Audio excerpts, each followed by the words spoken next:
Recording has started, and let's get cracking with the meeting because we're all here and we've got that expectant silence waiting for me to say something. I don't think I need to go through all the procedures. We are being webcast, as you all know, and by now I am sure you all know how to work the electronic voting system, and you all know how we should run a council meeting. As you know, this is a continuation of our previous budget meeting, and therefore it is only the items that were not completed on the last agenda that we will deal with. So the first item on the agenda, which obviously will be slightly different from last time, is apologies for absence. Katie. We have apologies from Councillor Atkins, Councillor Austin, Councillor Barcolomax, Councillor Wicks, Councillor Hess and Councillor Keel. Thank you very much indeed. Item 2 on the agenda in front of you is continuation of discussion of business not completed at our last meeting. And the first thing is the housing revenue account, which I think is going to be introduced by Councillor Paul Rivers. Councillor Rivers. Thank you, Mayor. Yes, and I have a seconder in Councillor Merriweather. Need a second. So, Mr. Mayor, I am pleased to speak to the HRA Budget 25-26 report, which supports our strategic approach to maintaining, improving and increasing our housing stock and putting our tenants first. A budget which builds upon last year's approach and projects forward over the next 30 years to anticipate and provide for financial pressures surely to be faced by Waverley as far as we know. Now, I give you a brief warning that what I say next may contain history. The HRA business plan originated in 2012 to support the compulsory buyout from the government rent subsidy system, which cost this council £193 million. It was funded from a schedule of borrowing to be repaid from the rent income over, a long period. However, in the last 10 years or so, there have been changes to the statutory government rent control policy, initially forcing a 4-year rent reduction and then a 4-year capped increase, and therefore a long-term realignment of the rent structure. So we didn't get so much money in rent as we hoped to get or planned to get. More recently, the business plan is being impacted by the economic shocks resulting from COVID, global supply issues and the Ukrainian war. These issues have presented challenges to contain the resulting inflationary spikes in costs and the need to resist passing the full effect of these short-term economic shocks onto the council's tenants. And that's the end of our history lesson. Now, our capital budgets are designed to meet the regulator of social housing safety and quality standards. This includes essential investments in health and safety, such as fire safety measures, electrical safety upgrades, and structural repairs. These investments are not just about compliance, they are to ensure the safety and well-being of our tenants. We are also committed to maintaining and upgrading our properties to meet the Decent Homes standard. This means modernising kitchens, bathrooms, and other facilities to provide our tenants with comfortable and modern living conditions. A significant portion of our capital budget is dedicated to our energy efficiency programme. By investing in insulation, energy efficient heating systems and renewable energy installations, we are reducing our carbon footprint and lowering energy costs for our tenants. This aligns with our corporate commitment to achieve net zero carbon emissions by 2030. Now, to ensure the long-term viability of our housing revenue account, we propose a rent increase of 2.7%. This increase is aligned with the regulator of social housing's rent standard, which allows for rent increases based on the consumer price index plus 1%. This increase is essential to cover rising costs and ensure the financial sustainability of the HRA.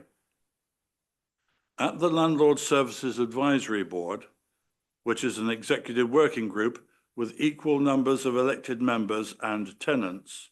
This budget proposal has been discussed, questioned, and ultimately approved.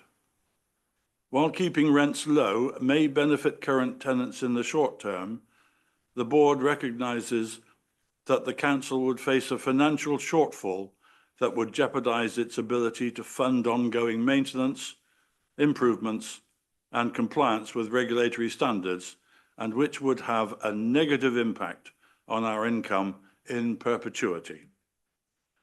The board also agreed to continue last year's approach to mitigate the large under-recovery of utility charges in senior living accommodation.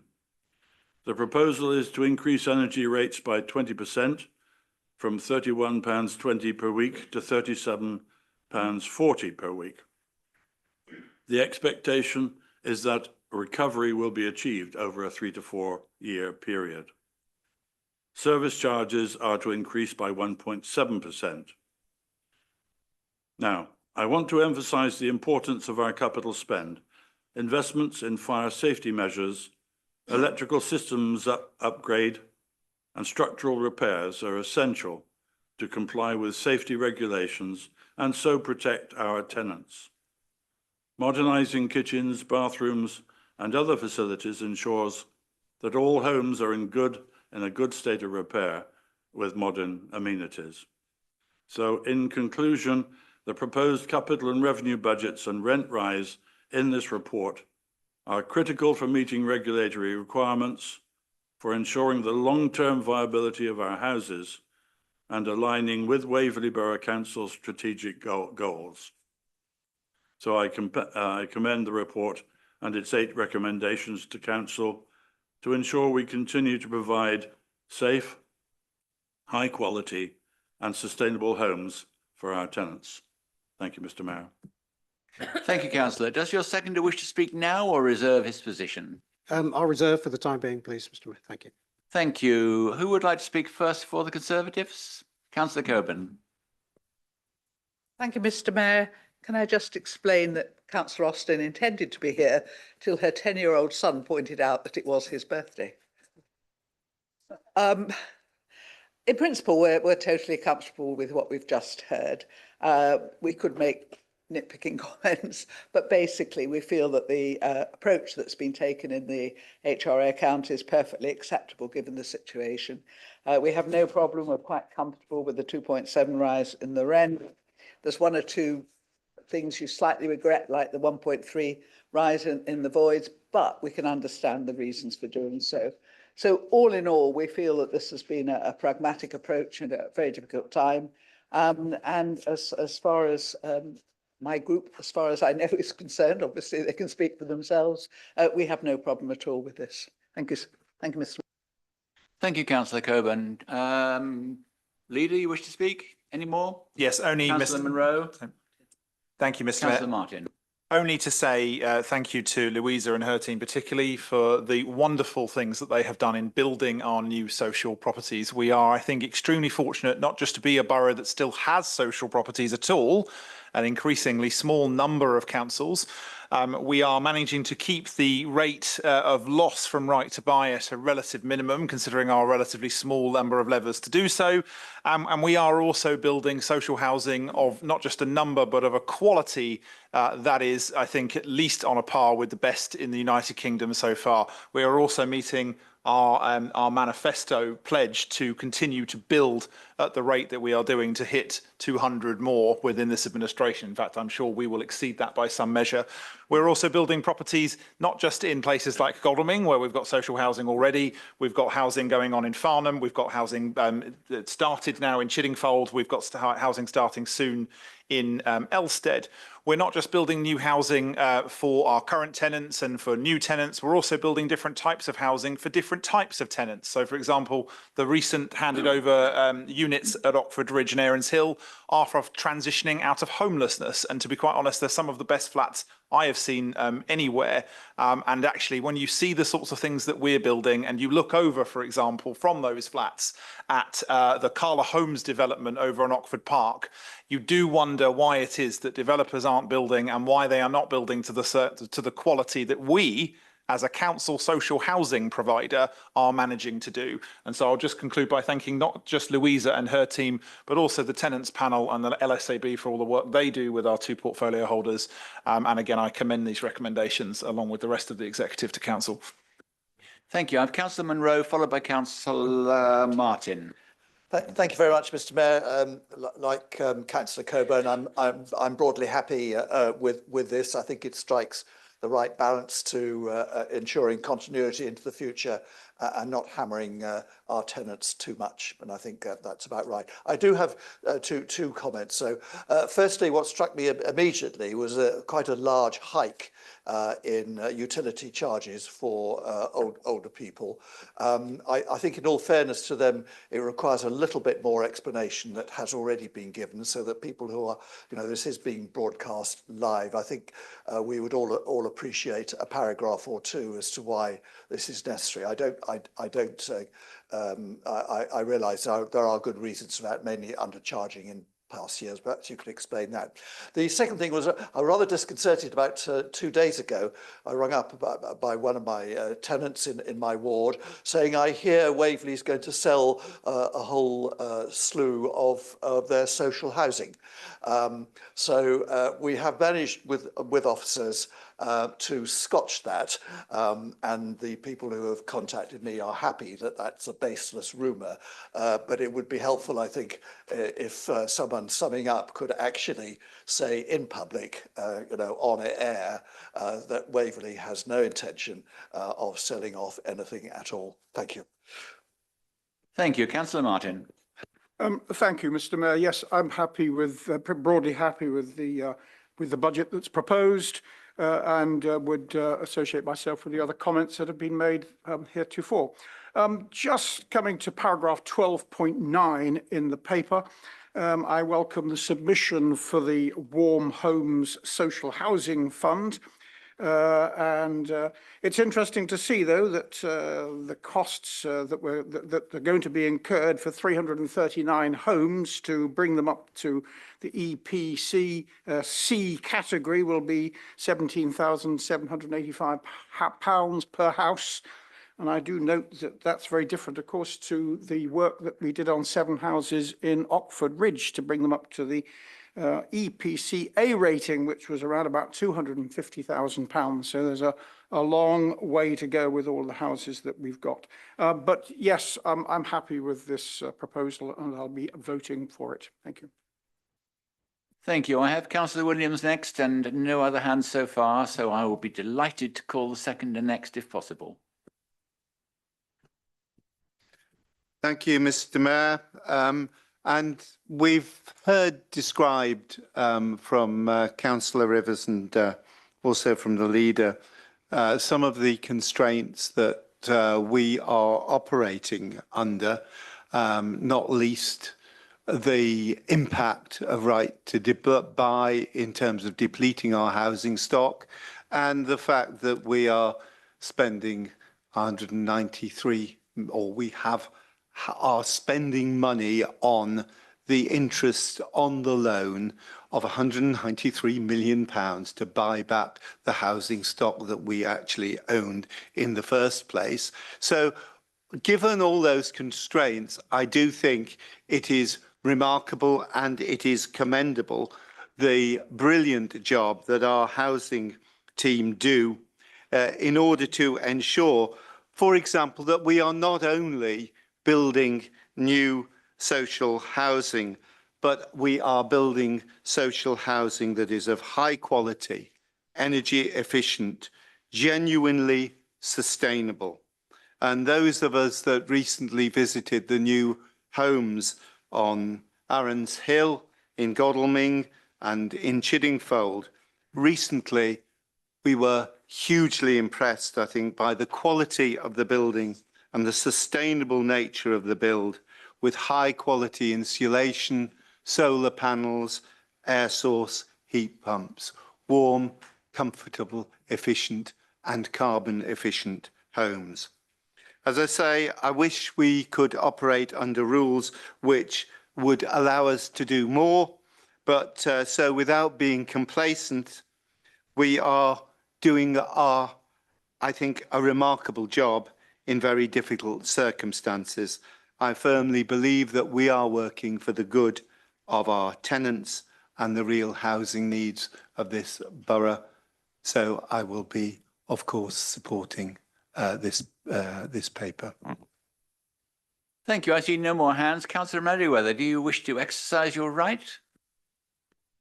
Thank you, Mr. Mayor. Just very quickly, hoping not to repeat anybody, but the comments that I've heard so far, I want to endorse them all and note that for me, it's a very good thing that there seems to be some consensus in this room across the political parties that we can finally agree on something which is so important for so many of our residents. Over 5,000 homes. These are people's homes, and we are trying to make them better as best we can with the available, and we're trying to build more of them. So I just think it's such a good thing that we're able to at least agree on this.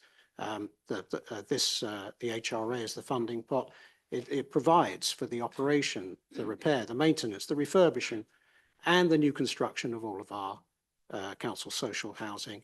And as we've heard, it also funds the servicing and repayment of the principal of the debt that we were forced to borrow to take this estate back in. And as we progress through the local government reorganisation that we're in at the moment, and external debt is getting a fair share of airtime, being associated with commercial property investment, I think it's important to say out loud and note that Waverley's external debt is wholly attributable to the mortgage that we had to take out for our HRA. It's a very highly regulated, non-profit social housing that we operate in, which is funded entirely from the rents that we receive from our tenants. And they receive, our HRS receives no funding, no subsidy at all from the council taxes paid by our residents. So with that, I'd like to thank Paul, our Landlord Services Advisory Board, our tenants panel, and of course our officer team, once again, for presenting us with credible and sustainable plans that deliver on our corporate strategy, the strategy on which we were elected. Thank you.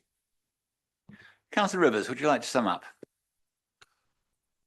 Thank you, Mr. Mayor. Just very briefly on the utility charges in senior living accommodation. A couple of years ago, I think we will all remember the huge increase in electricity prices. We took the opportunity to insulate our senior living accommodation tenants from that. Unfortunately, of course, that meant that we needed to recoup some of that money, and that's what we are planning to do with the actual increase. Beyond that, Mr. Mayor, I'm very happy to move these 8 recommendations in Roman numerals. Perhaps I should say unus ad octo, if that would help us through it. Thank you. Thank you, Councillor. They are all in your agenda, and unless Councillor Rivers wishes to show off his Latin pronunciation, I do not propose to read them to you, but I think we will vote on them electronically, please.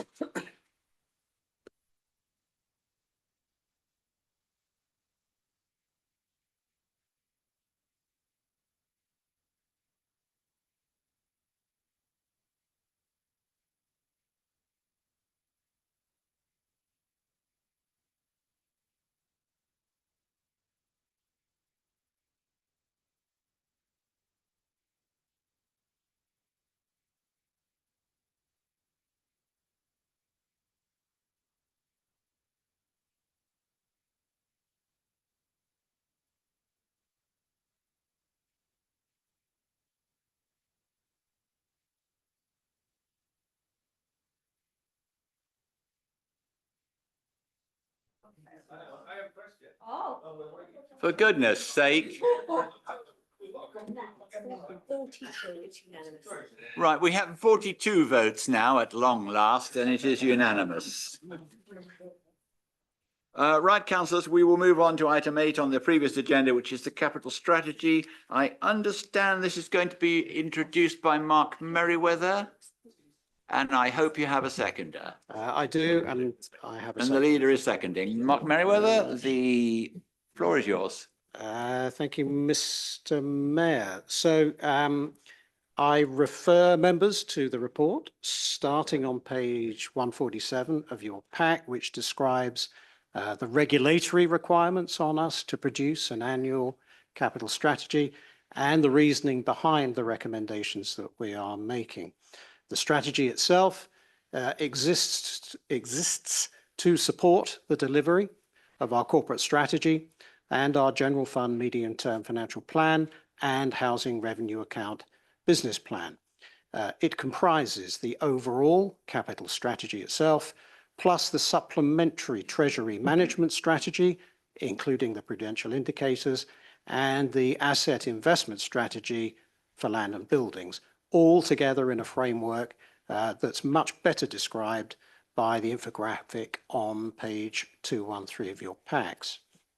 In addition to the general strategic principles that all three of the documents prescribe, which of course include the pursuit of value for money, the Treasury Management Strategy records specific financial metrics called prudential indicators that this council expects to work within. And these relate to our planned capital expenditure, how it will be funded, and the so-called capital financing requirement, to our expected levels of external debt, authorized limits on it, operational boundaries, liability benchmarks, financing costs, net financing costs to net revenue streams, and the maturity structure of borrowing, and, deep breath, limits on our long-term treasury management investments. The treasury management strategy explicitly also includes a dozen treasury management practices which cover, amongst other things, risk. And I just want to reflect on risk for a moment because in November last year, before our clean 23-24 audit was completed, the audit committee received Grant Thornton's audit findings report on the 2022-23 year.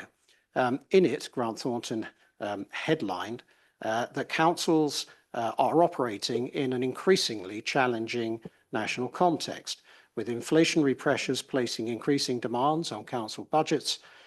There are concerns as councils look to alternative ways to generate income.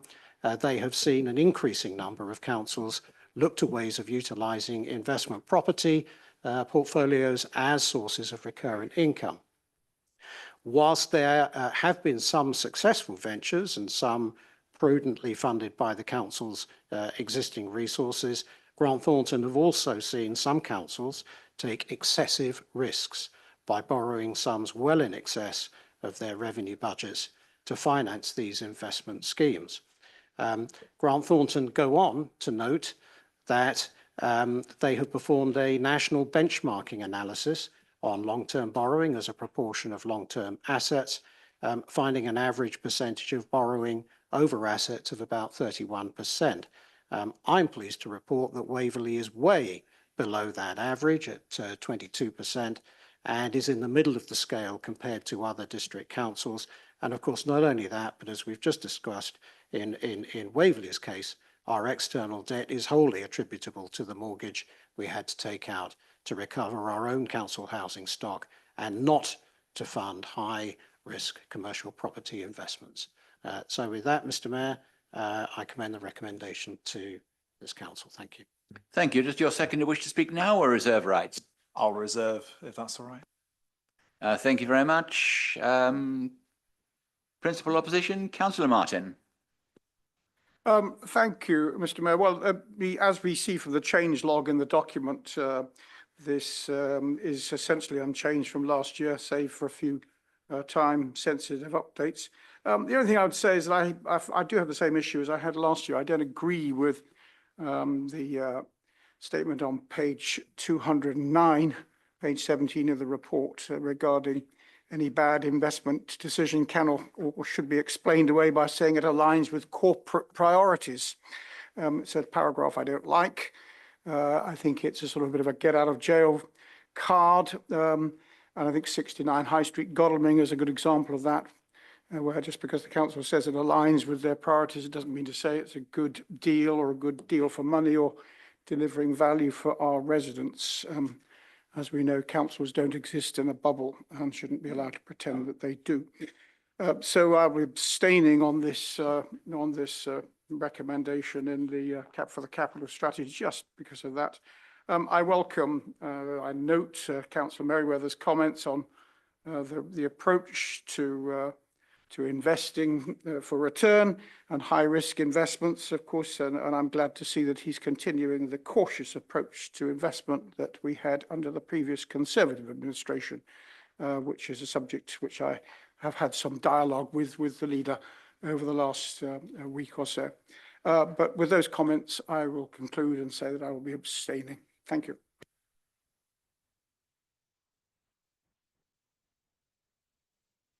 Seconder, do you wish to speak? Only, I'm certainly not going to deprive Mark of wanting to come back on some of the other point just made there. But I would just say that in the same way an investment isn't good or bad just because the council says it is equally not good or bad just because you say it isn't, Councillor Martin. And all of the valuations, all of the documents, all of the external advice makes it very clear that the 69 High Street project, among others, is good not just from an income and revenue perspective, but is also providing those many other important values that the council needs to deliver on for residents, not least of all good quality social housing in sustainable locations, and not least of all making sure that we're doing at least something in our relatively limited powers to ensure that high streets don't die, just to repeat a phrase that I used at the first half of the session of this. As to the rest, Mr. Mayor, I will leave that to Councillor Merriweather, who I know wishes to address a few of those particulars. Thank you. Councillor Merriweather, please sum up. Thank you, Mr. Mayor. It is, as Councillor Follow says, just because the Conservatives think something might be bad doesn't make it bad. Our analysis, particularly of 69 High Street, which is a commercial and a residential project, still shows it operating within the original budgets that we approved, and it is still going to pay for itself in both arms. One of the important parts, one of the important differences between local government financing and the private sector is that unrealised capital gains do us absolutely no good at all. They go into unusable reserves and they sit there. So we operate in a very, very different world. And I am reminded just a few weeks ago that we finally managed to settle Waycourt East. We have the Farnham GP surgery in there now, and we'll have a pharmacy moving into the pharmacy side of it very soon. This was an investment made by the Conservative administration, which it has taken us years to fix, and fix very, very, very well for the benefit of our residents and our council, and demonstrates, I think, the value of our corporate strategy, because we are not there, we're not here to make profits, particularly unrealised profits, which we can't use. If anything, we haven't continued the Conservatives' approach, we've reversed it. When we took office, the Conservatives' trajectory was to increase investment property income by £300,000 a year. If we'd stayed on that trajectory, we'd now be, all being well, be looking at maybe £1.5–2 million worth of income a year and a mountain of debt in the hundreds of millions of pounds, £100 million or so. We stopped it.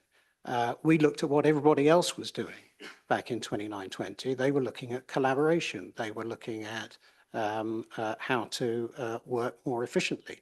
The KPMG report and our own local partnerships report validated that. It did not appear, even as an idea, in the Conservatives' budget strategy working group, which went straight towards the investment properties. So we've reversed that policy, and thank goodness we have, because it makes us, in my view, the strongest council financially going into these discussions amongst Surrey with the districts and the boroughs and the county.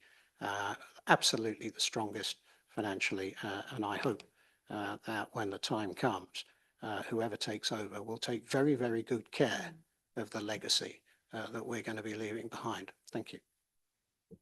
Thank you, councillors. We will vote on this one electronically also, please.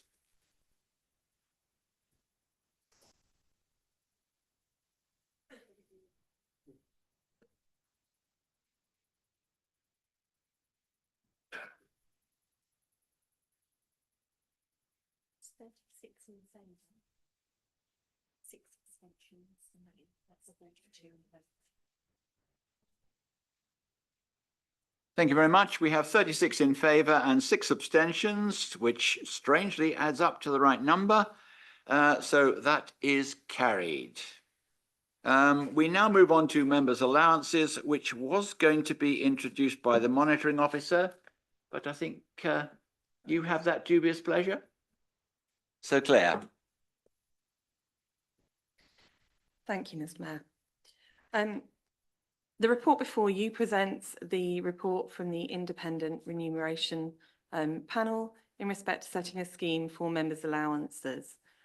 The Council is required to set a scheme in accordance with the Local Authorities Members' Allowances Regulations 2003 and has a duty to arrange for that scheme to be reviewed at least once every 4 years.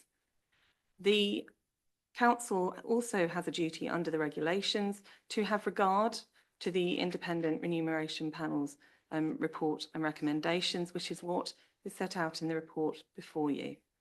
I will now pass the matter over for debate. Right. Thank you very much. So, Leader, do you wish to move any recommendations? Yes, thank you, Mr. Mayor, and I do believe I have a seconder. I wish to move Appendix B on behalf of the Executive. Your seconder is being a bit shy at the moment. No, I'm seconding. Thank you very much. Councillor Fairclough for the record. So just to introduce Appendix B, can I first of all start by thanking the Independent Remuneration Panel, who a number of us in this room, backbenchers, the opposition, members of the Executive will have engaged with. There were a number of areas where they and I particularly disagreed on allowances and a few areas which we did agree, and I'll come to the carers allowance, carers independence allowance section in a moment. But I do just want to introduce this by reminding everybody that this is one of the most fundamentally broken aspects of local government that I think exists. Well, in fairness, there are lots, but this is certainly one of them. We're in a situation where the United Kingdom has one of the most centralised forms of local government certainly in Western Europe, if not further than that, even by comparison to most American states and municipalities. Local government in England particularly is overly centralised, and that's before we get to local government reorganisation, which intends in many respects to centralise it further away from people.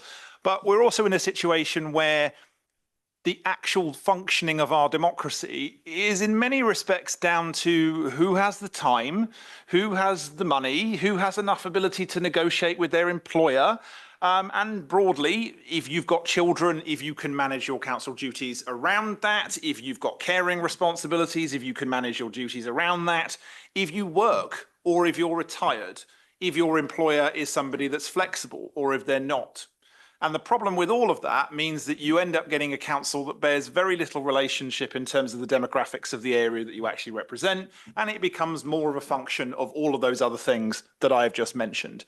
Now, if we were starting with a blank piece of paper, I know many of the people in this room would love to propose a fundamentally different scheme where councillors are actually remunerated for the work they do so that they can do it properly, and particularly for roles where there is a much higher time component.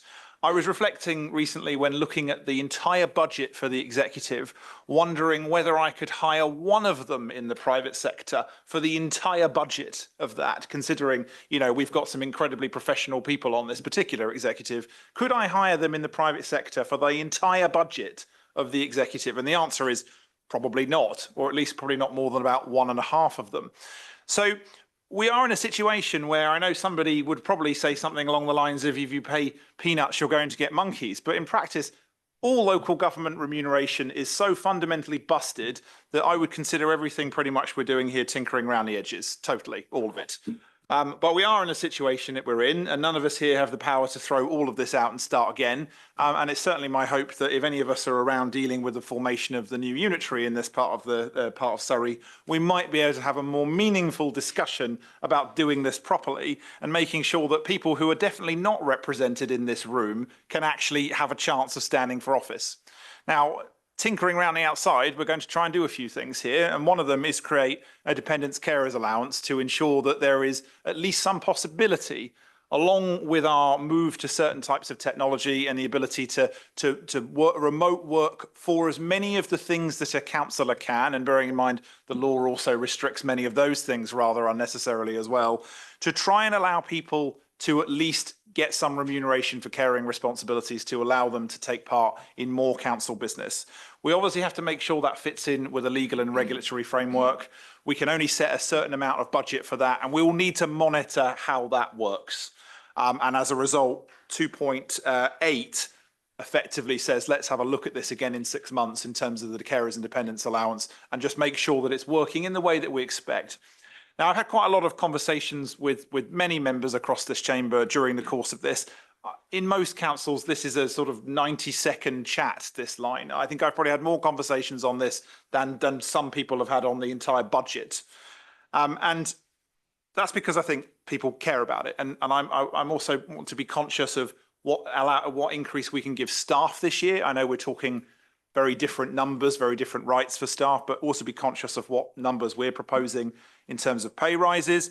I also want to make sure that members are aware of the things that they can legitimately claim anyway through other expenses. Been lots of conversation, including today, where people are saying, oh, we should be able to claim for X or Y or mileage and things like that. Many of these things are actually covered in the expenses scheme. And I think possibly there's a window for some additional training for members about what they can and can't claim, because clearly that's not in a lot of ways completely understood across the chamber. There's been some questions about the tax-free element of this. And to be blunt, this is catching up with what probably the HMRC probably would have wanted us to do quite some time ago. I'm a little bit surprised that we're only talking about this now. So there's only so many things we've been able to do to accommodate that because they are the tax rules in this country. And again, any members who are looking at what things are tax deductible or not, I suggest seek advice from officers on that point, because there's definitely been some misunderstandings on what is tax deductible and what isn't from members that I've heard from across this chamber in the last few weeks. So what we're proposing is definitely not perfect. You'll see that my calculations result in a 14.2% reduction in allowances for me. So anybody that fancies buying me a drink afterwards is more than welcome to do so, considering the hours that many of us are actually putting into doing this job, not least of all because of LGR. I don't think it's right that the original IRP proposal had a massive increase for me and a real reduction for the rest of the exec. I consider that to be intolerable, considering the work that the other 8 people here do, and of course, Tony. So what we're proposing is a reasonable compromise that keeps the rate reasonably low. It also makes sure that the rises are in the right place. Just to tell you, the bleeper isn't working, so I would gently chide you to get to the end. And the very last thing I'll say is that I support there being some allowance for vice chairs, because we need capable and competent understudies. And when they need to step up, it's right that they're remunerated for the work they do. So I'm just making it clear that that is why I am very keen that vice chairs have some level of allowance. My apologies for overrunning, Mr. Mayor, and I shall hand back to you. Thank you very much. Does your seconder wish to speak now or reserve his right? I'll reserve my right. Thank you. Principal opposition, who would like to speak? Councillor Coburn. Yes, thank you, Mr. Mayor. We would like to put in an amendment, or is it another proposal? I have a slash in my note for the officer. Right, so I'm putting in an amendment. Very simply, have we got a copy of it? We sent one in. Is that going to be flashed up, or do I need to read it? Lovely.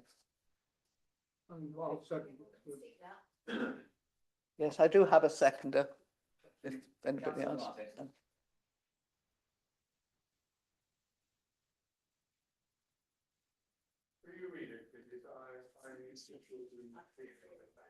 Yes, no problem. No problem.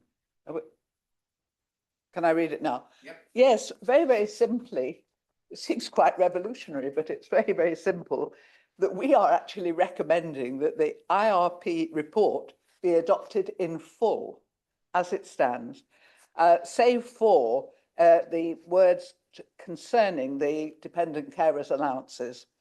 And the following wording will replace the panel's recommendations found in bold between paragraphs 462 and 463. This has been done with the monitoring officer who explained to us the difficulty with the wording that was in the original.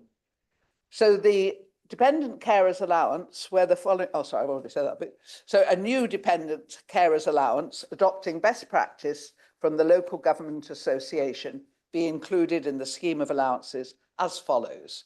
Level 1, this will be paid to those members with caring responsibilities towards the cost of care for dependents for whom the member is the main carer necessarily incurred during the undertaking of council business. It applies to children or to elderly or disabled dependents. The allowance will not be payable to a member of the claimant's own household. The maximum period of the entitlement will be the duration of council business, as defined in section 7, open brackets 1 of the Local Authorities Members' Allowances England Regulations Act 2003, catch a little name. And reasonable travelling time will also be included. The rate of reimbursement equivalent to the living wage for employees over 21. And level 2, this is for specialist care. This should be for specialist care based at cost upon production of receipts and requiring medical evidence that this type of care is required. This shall apply for counsellors with caring responsibilities for persons of any age. There should be no limit to these claims, provided they are made in respect of costs necessarily incurred again during the undertaking of council business, again defined under the same section of the Local Authorities Members' Allowances Act 2003. So the final paragraph, the current budget for members' basic and special allowances comes to £424,997.30. If the amendment is adopted, the total budget will be required for 25-26 is £463,968. So if all the recommendations are approved, the total growth will be 38,971. So why are we suggesting this? I presume I can talk now, can I, separately from reading it out? Yes, no, I was going to say, I mean, probably used up all my time reading it out, but I don't blame councillors for needing that. None of us in this room, I presume, are primarily here for the remuneration we receive, but I take the leader's points. You know, we do want to make being a councillor accessible, but we think we should have full transparency of why we've come to the decisions we've come to. So what did we do? We took the advice of an independent panel. That panel talked to about 27, I think, of us who were interviewed. And if they all had the same amount of time that I had, it was a comprehensive, very long discussion on a range of issues. The chair of the IRP responded comprehensively and robustly to any of the subsequent queries raised by the executives. And frankly, we're a little bit confused as to why we've suddenly laid aside both the reason that we laid aside the matter in December and, of course, the recommendations of the IRP. So we just feel that for common sense, if you like, for transparency, we should, well, we have a choice. We can accept nothing. I mean, that is our choice. We can accept nothing, or we can go along with the independent recommendations. These people had no axe to grind. They didn't know any of us. They looked at the roles, they looked at what we said, and they came up with their independent conclusion. And I just think it is so much easier to explain to the public if we have done this by the book. Now, I know it's entirely up to us what we do, but I don't think that doing it behind closed doors, tweaking a bit here, tweaking a bit there, giving the executive slightly more, giving the rest of us slightly less, I just don't think it's the way we do it. I think we should be open and honest. We've had a report. we've read it, and we should go along with their recommendations. I just think it's to do with consistent decision-making, not to do with tinkering around with something that just particularly suits you. So we are proposing that we go back to the original report, except for the bit on carers where we have changed the wording with the advice of Susan Sale. Apart from that, we just think we should take the advice of the independent panel. Thank you very much. Thank you, Councillor. Leader, you were gesticulating. Was it a point of order, a point of information? I'm just registering to speak, Mr. Or Mayor. just wanting to wave to me gently? I'm registering to speak at the next appropriate opportunity, Mr. Mayor. Right, thank you very much. Seconder, do you wish to speak now? I'll reserve my right. Thank you. I don't seem to have anybody else other than the leader first. And Councillor Clark, hang on, they're arriving in droves. Well, you were first, leader, so off you go. Thank you, Mr. Mayor. The first thing I just want to say is that I do just take a little bit of offence to the fact that somebody said that this was a lack of transparency and not by the book. The report from the independent panel has been published to council as they're supposed to. It is also well within the rights of the executive to debate this, which we did in public, and put our recommendations that we discussed in public to council again now in public. The reasons that we did these amendments, and bearing in mind that the majority of your amendment is to bring in the 2 paragraphs that are in our original amendment, because the IRP report did not get it right on the dependents and carers allowance, because I think as much as I completely accept and respect the work that the IRP did, they didn't get a few of these things right, and we had to put in amendments to do that. So I don't think I sit here and just say universally, let's adopt an independent report because it's independent. As far as I'm concerned, I'm also elected to make a judgment on these things, and in my judgment, it needed some adjustments. The discussions I had with the IRP, I explicitly made 2 other points clear. I did not wish to see a rise for me personally, and I did not wish to see a drop for the other executive members, both of which I then saw in the report. And so I felt obliged to adjust it, which is one of the principal adjustments that's been made. I think what we're also saying here is that some of the levels that were being argued for just weren't quite right for Waverley. And it's not the case that the independent panel there has screwed up or just done it wrong. They don't have, in say 2 or 3 hours talking to members, they don't have the internal corporate knowledge to be making some of those calls. And it's quite right then for members to put their view above that and over the top of that. I don't think it's difficult for residents to grasp. I mean, there are going to be residents on one side of the fence who don't think we should get any money at all for whatever we do. That will be the case of any elected or civil service post that exists ever. And there will be some people who think, like me, that these should be properly remunerated roles so that people can actually do the job properly. Because I can't do the thing I would really want to do, wholly reform this, I am left at trying to do the best with what we've got. So just to be clear, before I finish, the 2 paragraphs, level 1 and level 2, are exactly what we have added in ours. They are the same legal advice that we received that amend the IRP to achieve the dependent carers allowance in a way that is actually lawful. So there's no other difference there. So really this amendment is just bringing back the original determinations of the IRP report, which many backbenchers in this room thought was too high in regards to the overall bill. That was certainly an opinion that many people held. And it is also, I think, just reflecting the nature of things like vice chairmanships and the role that they do. And it is also making sure that, I mean, I do not think everyone here should be sitting for and voting for, what was it, a 300% SRA for the leader of the council. That's what was being proposed in the original IRP report. I can't in good conscience sit here and say I think that's a good idea for you to vote that. It's mad.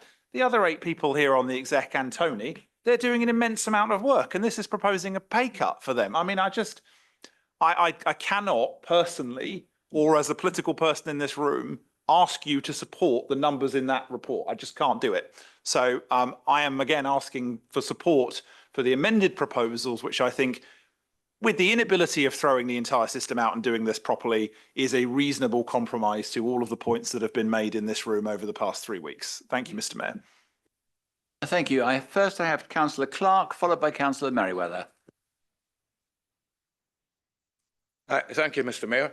I'm actually going to read out part of the speech that I was going to make on the main amendment because I think it applies. Councillor Clark, that's a brilliant thing, and you've just reminded me of something. I don't want to take up your time. Please, ladies and gentlemen, try not to repeat on the main amendment what you're about to say on the main motion when you say on the amendment. Thank you, Councillor Clark, for reminding me to remind them. It's my pleasure, and it comes free of charge. Mr. Mayor, I think déjà vu. Once again, we have the opportunity to encourage people from a wide range of backgrounds to serve as councillors by making some meaningful changes to the members' allowance scheme. And once again, we are under pressure from some members to avoid doing so and instead to send out virtue signals to our staff. It would seem that those who do not need any financial support who are leading this charge to be virtuous. You could say it's the charge of the well-off brigade. And you could say, I'm disappointed, because I am. After more than half of the members of the council were interviewed by the review panel, they produced a well-considered report, which, by its very nature, was quasi-democratic, as it represented the views of over half, excuse me, the members that were interviewed. Of this council. We may not consider the IRP report to be perfect, because it certainly is not, and I agree with what the leader was saying on that respect. And it has now been considered by the executive on multiple occasions, the latest of which was at their meeting on the 14th of February. Again, the executive resolved to make an alternative recommendation to full council, which I'm a little bit confused about, because the agenda paper does say council is to determine the member's allowance. But what we're being asked to do this evening is, now I'm talking to the main, I better stop there. What we're being asked to do is in fact, to determine a binary choice. And that binary choice is yes or no. But again, I'm talking to the main thing. So I think, the other point I wanted to make is the removal of the £633 tax-free element. Those without an SRI are going to be £1 a week better off. And I do not think that is encouraging. But what I would say is that I do not agree with the IRP report, and I cannot support that amendment. And I will reserve a few more words when we come on to the main motion. Thank you very much. Thank you, Councillor Clark. I have Councillor Merriweather, followed by Councillor Beeman. Thank you, Mr. Mayor. Thrilled again that there seems to be consensus, and we all seem to agree that the dependent carers allowance is a good thing and it's needed. You don't have to look any further than Councillor Austin's empty seat to know that there are councillors here who do have other family duties, and we need to support them as much as possible. But when it comes to the rest of the amendment, once again, I'm confused by the contradictions in our Conservative friends' approach. Apparently, the IRP recommendations are absolutely fine, but they're not, and so we have to, even under their own amendment, edit the recommendations from the IRP. Well, if we are opening that door to curating and changing the IRP report, then I think we should look at the other elements as well. And for me personally, one of those elements was being able to stomach much larger increases for us as councillors than we are prepared to offer the employees, the staff of this council, and that we expect other people to live with. And that's, and for me, that was hard to swallow. It was also hard to swallow that there are certain other areas of the IRP where I don't think they did justice to the work done by quite a few of our colleagues here. I just did not recognise their interpretation. of some of the hours or the efforts that are put in by the councillors in this chamber doing special roles. But one of the other things that confused me about this amendment is that, you know, having read our Conservative friends' press releases about our general fund budget, spend, it just seems to me that spending on our residents, on our services, on our sustainability, on everything that we do for our residents that they elect us to do is bad. But spending on Surrey's hasty, rash, woeful rush into local government reorganisation and spending on ourselves is absolutely just fine. I am not content Councillor with Murray, that. you are slightly veering off the topic. Well, just as well I finished, Mr. Mayor, with 1 minute 20 left to go. I'm not going to be supporting this amendment. Thank you. Thank you. I have Councillor Beeman, followed by Councillor Murray. Thank you very much, Mr. Mayor. Well, this is a very vexed subject. But first of all, I'd like to state that I became a councillor not for the money, but to make a contribution to society in my twilight years. I'm a member of Farntown Council, for which no allowances are paid, and quite happy to be involved in their activities, which actually personally cost me money.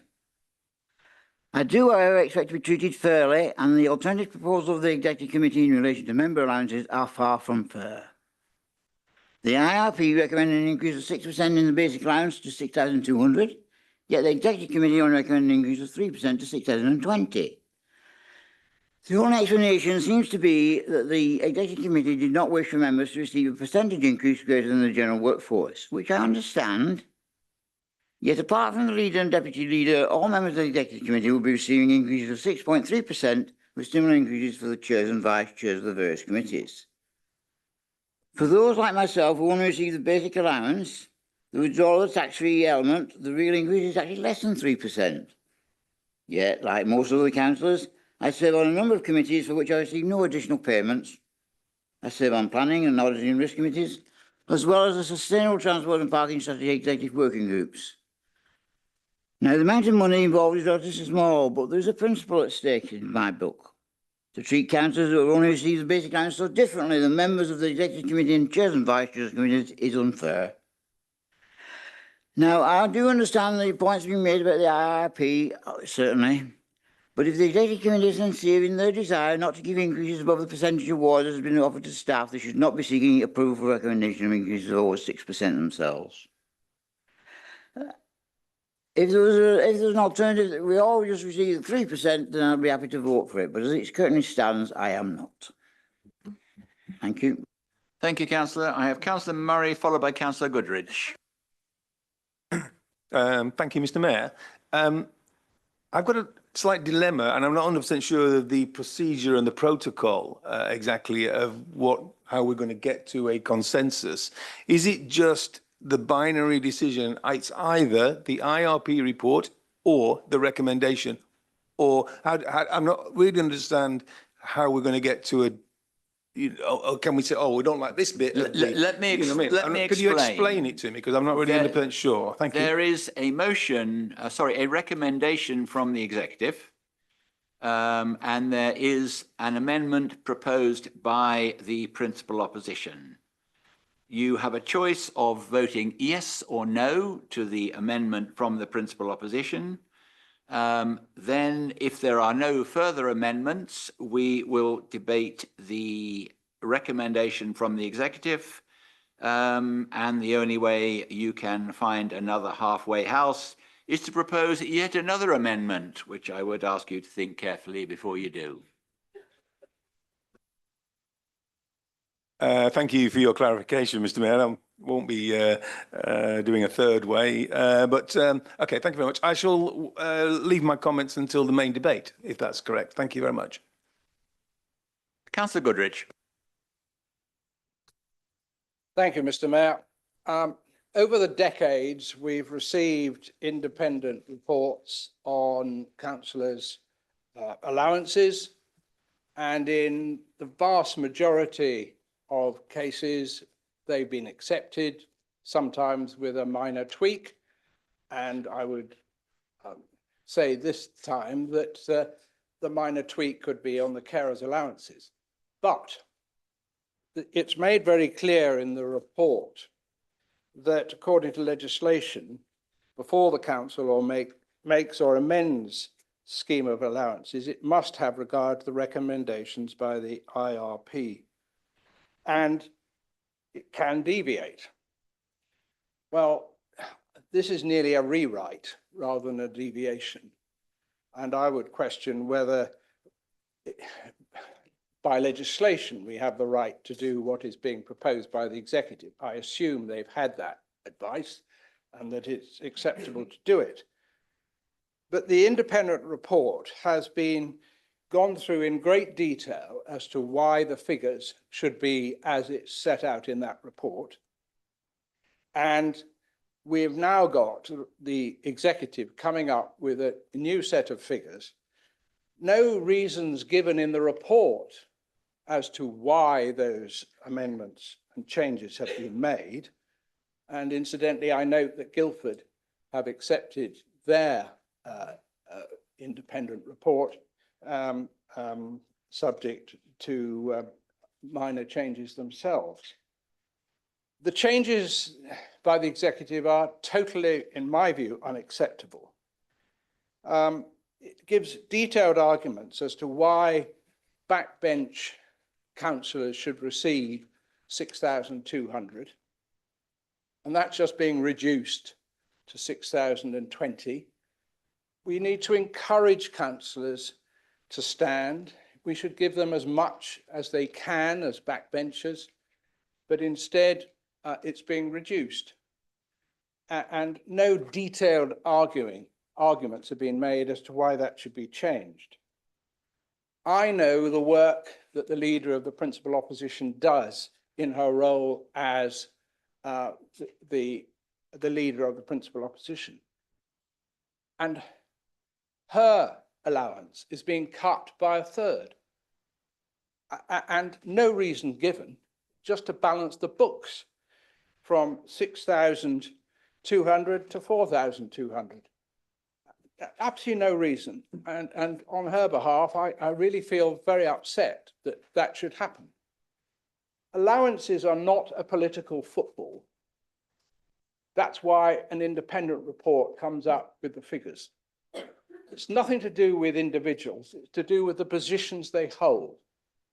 And so when it comes to the executive deciding themselves that they should have an increase themselves, and what a surprise that they should vote for it, and then the leader and the deputy leader volunteering to accept reduced amounts, that is their personal choice. It should not, what we're talking about is the allowances that go forward in the future. If the leader and deputy leader wish to accept less money because they don't think they deserve it or whatever reason. You're fast running out of time, by the way. Then they can do so, but accept less. And therefore, I do not think that this recommendation is proper, and that I will vote for the amendment, which I think does make the thing more equitable to all concerned. Thank you. I see no more hands. Does the seconder wish? Sorry, has something plopped up? Councillor Ken Reid and Councillor Gale and Councillor Hyman. Thank you, Mr. Mayor. Mr. Goodrich raises a good point that since 2003, we've had independent panels sitting. And so by my calculations, we've had 5 or 6 panels during this period.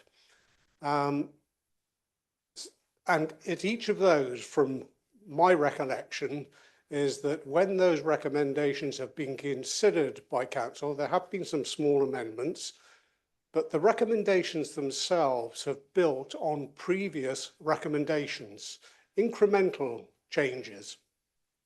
What I see with this latest report is a significant change which is out of step with all of those previous 5 or 6 previous panel recommendations. I can't for the life of me see how some roles, the responsibility there has increased by 56 or 57%. And I do note in the report that those percentages were not quoted. They quoted them on the small ones, but on these particular ones, they didn't put a percentage in. Maybe because they thought that councillors were not really up to it and couldn't work it out for themselves. You are focusing on the amendment, aren't you, councillor? I'm talking about the amendment. I believe that the independent panel's review, although they believe what they've said, I believe it is flawed and it is out of step with every other panel that has preceded it.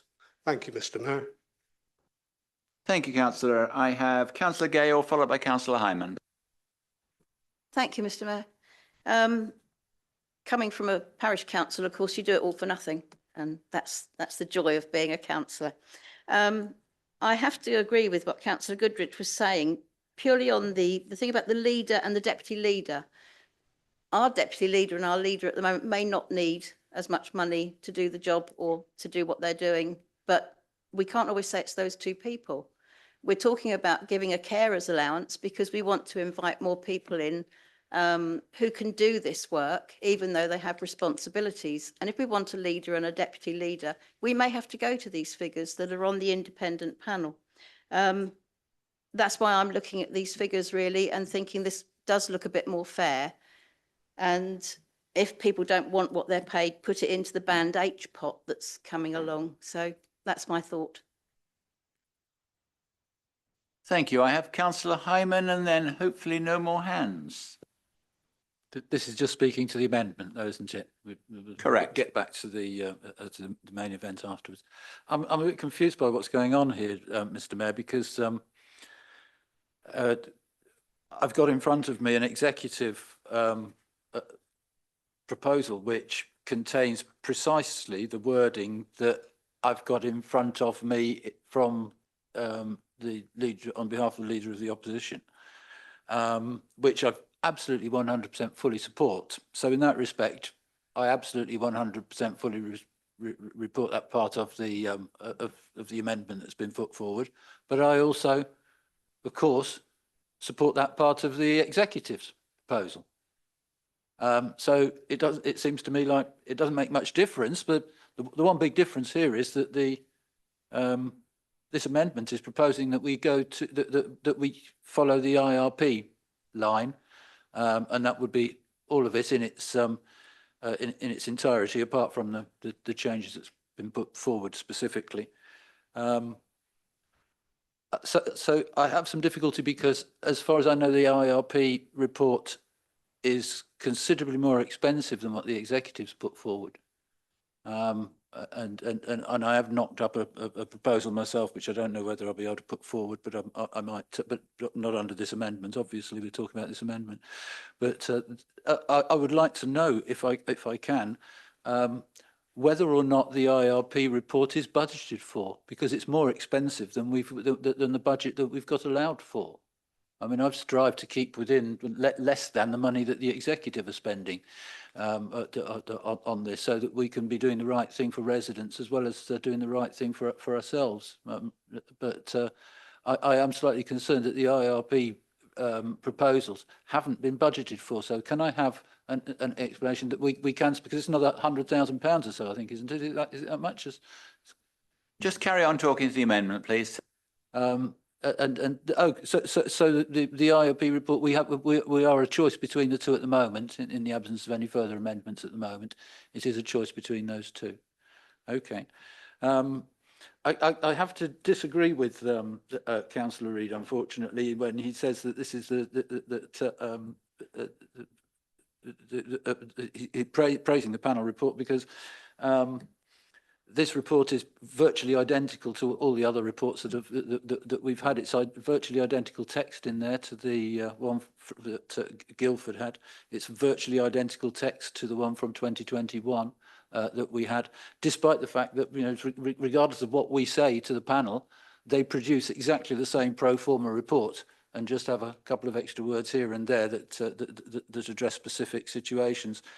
So you know, I am not enamoured of any of the the things that are in front of us at the moment, I don't think I can support the panel, the IRP in its fullness, because I think it actually either of these, or any scheme that we put forward, is going to have what we've got in those paragraphs, and we're going to be okay. We'll have that taken care of. I fully support the proposal. You have 30 seconds left. Yeah, thanks. I can see the clock. Thank you, Mr. Mayor. I fully support what's been put, the amendment, except for the bit about it addressing adopting the IRP, and that for me is a little bit of a bugbear. Thanks. Any more hands before I ask the seconder to sum up?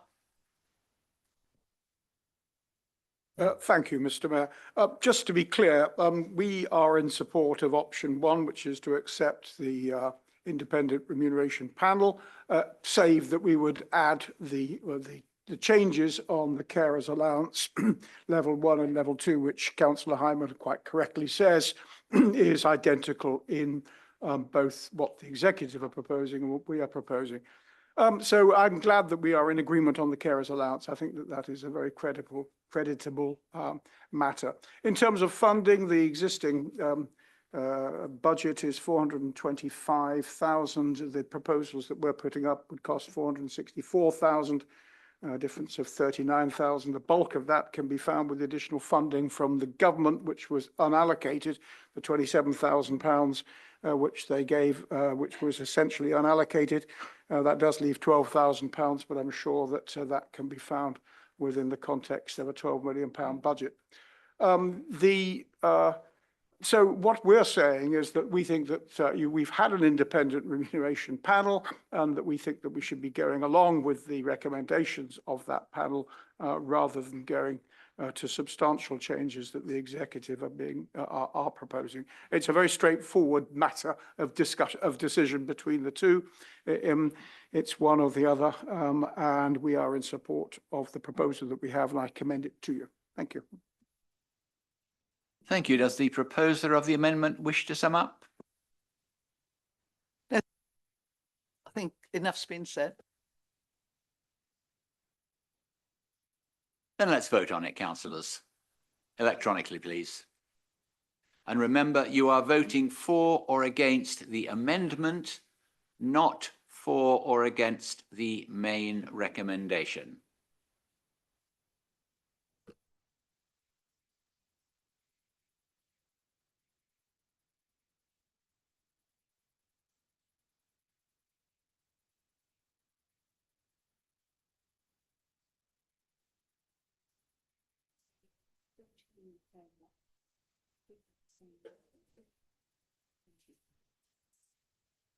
Sorry? 14 in favour, 3 abstaining, 25 against.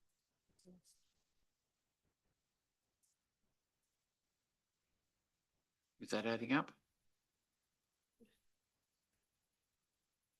Yes, okay. Okay, we're just checking the arithmetic. We have 14 against, 3 abstentions and 25 in, sorry, 14 in favour, 3 against and 25, 3 in abstentions and 25 against. It is therefore lost. Could you clarify that again? Yes, I'll get it right eventually. We have 14 in favour of the amendment, 1 for, 3 against and 3 abstentions and 25 against. Okay, are we all, if not content, at least educated? Okay. We will now move back to the main recommendation, which is unamended. Could I ask councillors if they wish to speak, and they have spoken at length on the amendment and strayed a little into talking on the main topic, that they contain themselves when talking about the amendments. So, councillors, who wishes to speak first? Councillor Clark. Well, you'll be glad to know, Mr. Mayor, that I've already thrown away the first page of my speech. Thank you for your support.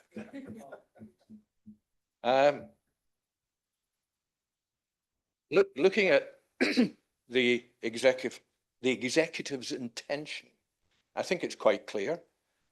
It is to avoid awarding members more than a 3% increase. The pay award for staff is still to be agreed, I understand. However, hypothetically, if a 3% pay award for staff is going to cost over £700,000, are we really comparing apples with apples? I think not. We're comparing grapes with watermelons. It is clear that even the short-sighted that we are not comparing apples with apples.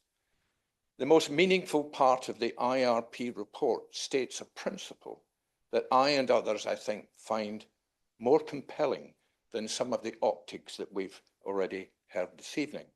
And I quote, "Remuneration should not be an incentive for service as a councillor, nor should lack of remuneration be a barrier. The basic allowance should encourage people from a wide range of backgrounds with a wide range of skills to serve as local councillors. Those who participate and contribute to the democratic process should not suffer unreasonable financial disadvantage for doing so." We've been here before, Mr. Mayor, and it's a case of history repeating itself. But if there was to be another election to this council, for all its flaws, I would be supporting some of the IRP recommendations. But the dynamics have changed. As the next election in 2026, where we will seek fresh candidates to become councillors, this will be for a shadow council for whatever unitary we may find ourselves in. In conclusion, Mr. Mayor, I will find it difficult to support what is being proposed, but I certainly will not be voting against it because it's the only offer on the table. Thank you.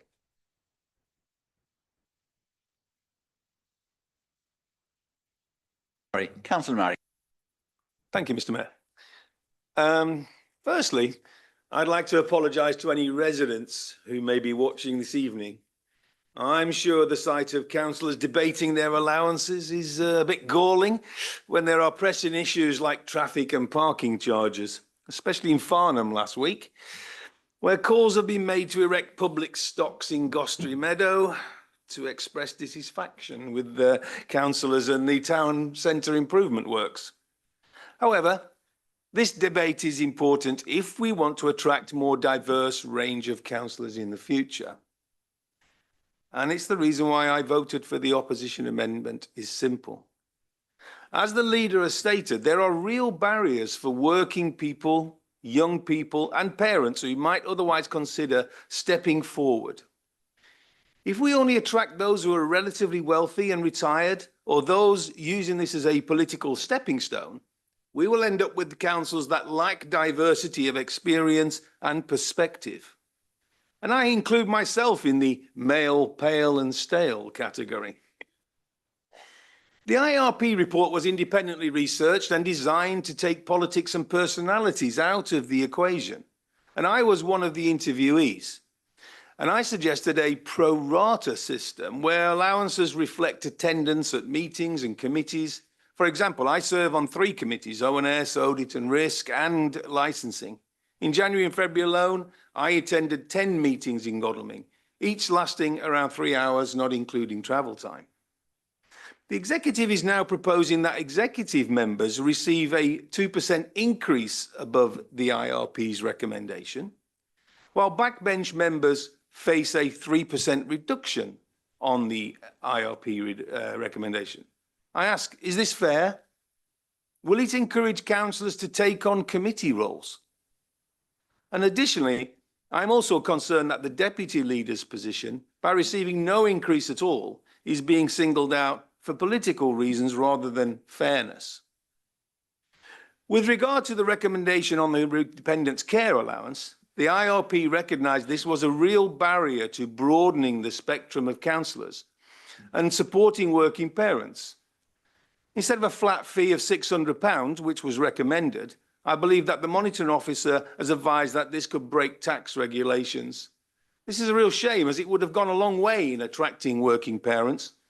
It will now be an expense which needs to be claimed with receipts.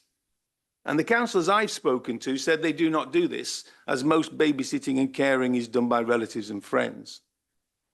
So, Mr. Mayor, and to any residents watching, I don't see this debate as about increasing councillors' allowances. I see it as about ensuring a fairer distribution based on the work that councillors do.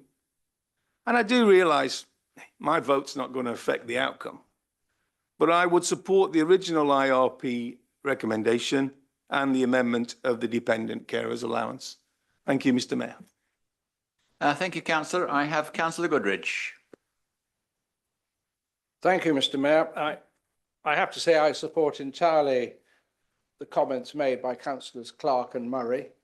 Over the years, when we've looked at these reports, one has always looked at them to say, right, is it fair and reasonable for those that are in power at the time, the administration, and is it fair for those in opposition, because you might be in opposition next time, and therefore one's got to look at both sides of it to see whether it is fair and reasonable. Now, it seems to me, with government reorganisation on the horizon, that the chances of the current administration being in opposition are remote, because there won't be an election again. And therefore, I'm getting the impression that they feel that they can treat the opposition and backbenchers as if they do not matter, and using the money to feather the nest, if you like, of the executive primarily, at the expense of the leader of the principal opposition, at the expense of the ordinary members.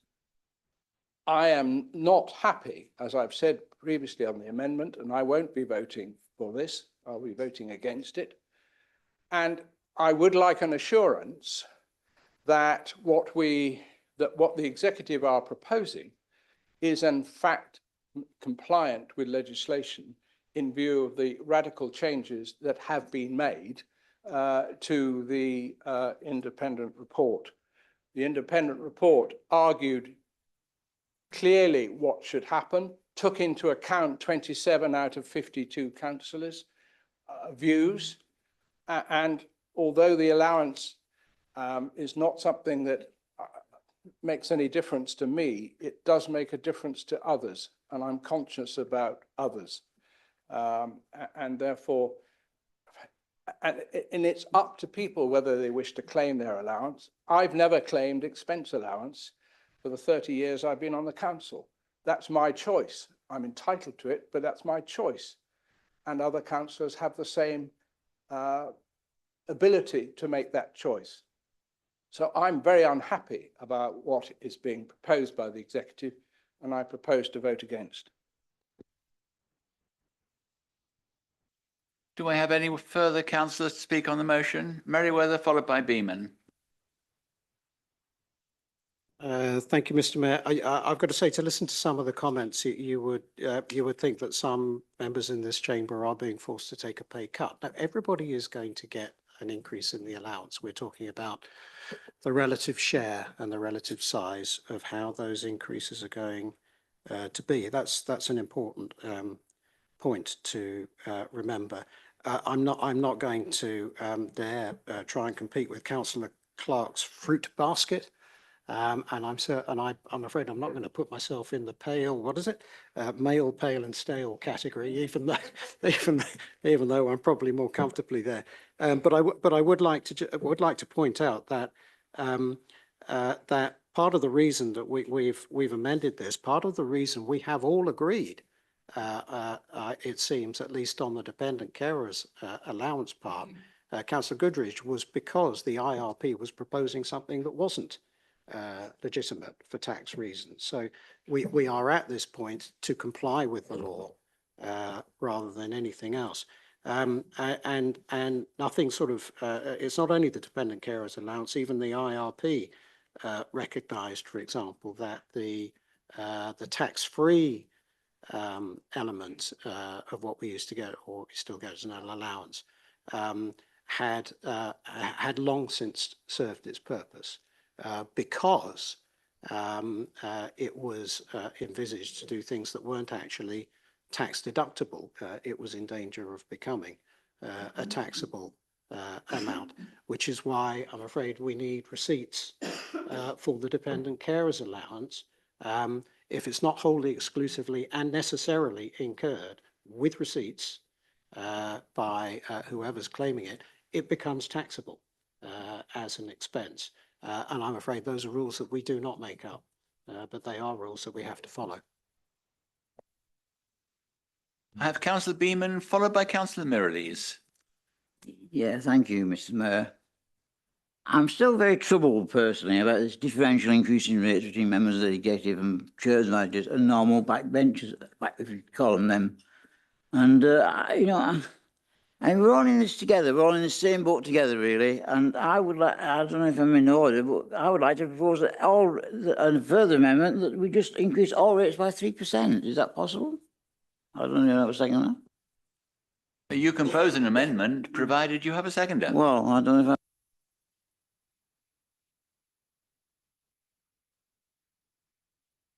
all rates are increased by 3%.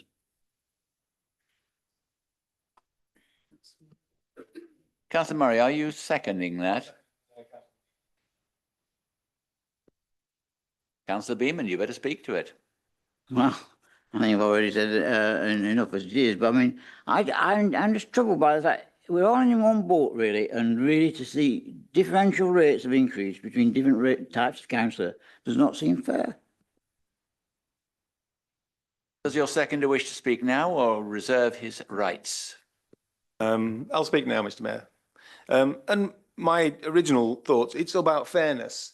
It's about exactly what Councillor Beeman has said. It's about fairness and transparency. And I know there is transparency, but it is a fairness thing. It's about equal pay for everybody else. They're getting different roles, but the increase should be the same for everybody in this room. And that is why I was unhappy with the executive getting more than the ILP report and us as backbenchers getting less. I think it's a fairness across the board. And by 3%, I'm not asking as backbenchers for more, but all I'm asking is that everybody should get a 3% increase. And I think that would be better because the original ILP was everybody getting a 6% increase. Now, I realise that might be slightly more controversial, but everyone getting a 3% is thing. So that's my thoughts on it. Thank you very much.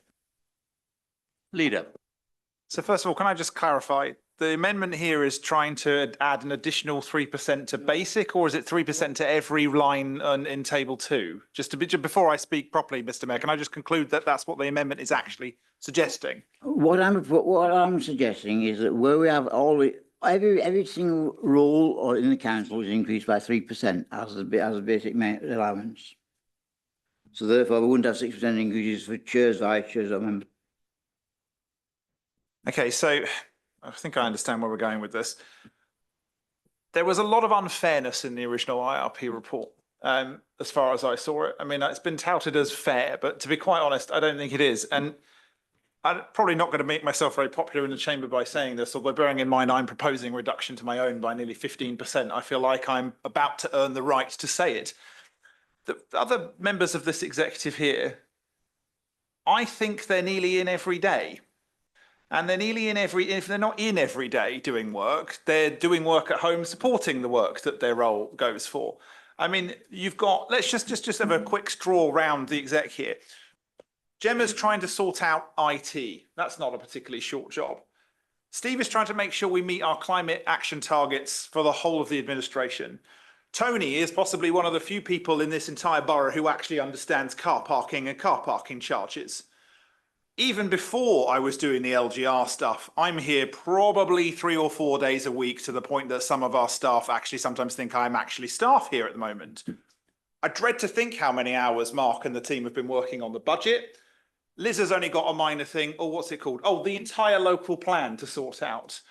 Paul and Janet sorting out basically all of our social housing with our staff, and Kika running things like the Thriving Communities Fund, which of course was obviously a really straightforward thing to do when it came to the budget. To name just a handful of the things that this group of people have been doing in the last, I don't know, 2 weeks, 3 weeks, maybe a little bit longer than that. That IRP report was proposing a cut for that group of people, despite the fact that their hours have gone up considerably. The net cost for the entire executive was 80K. I could not hire a single one of these people for that.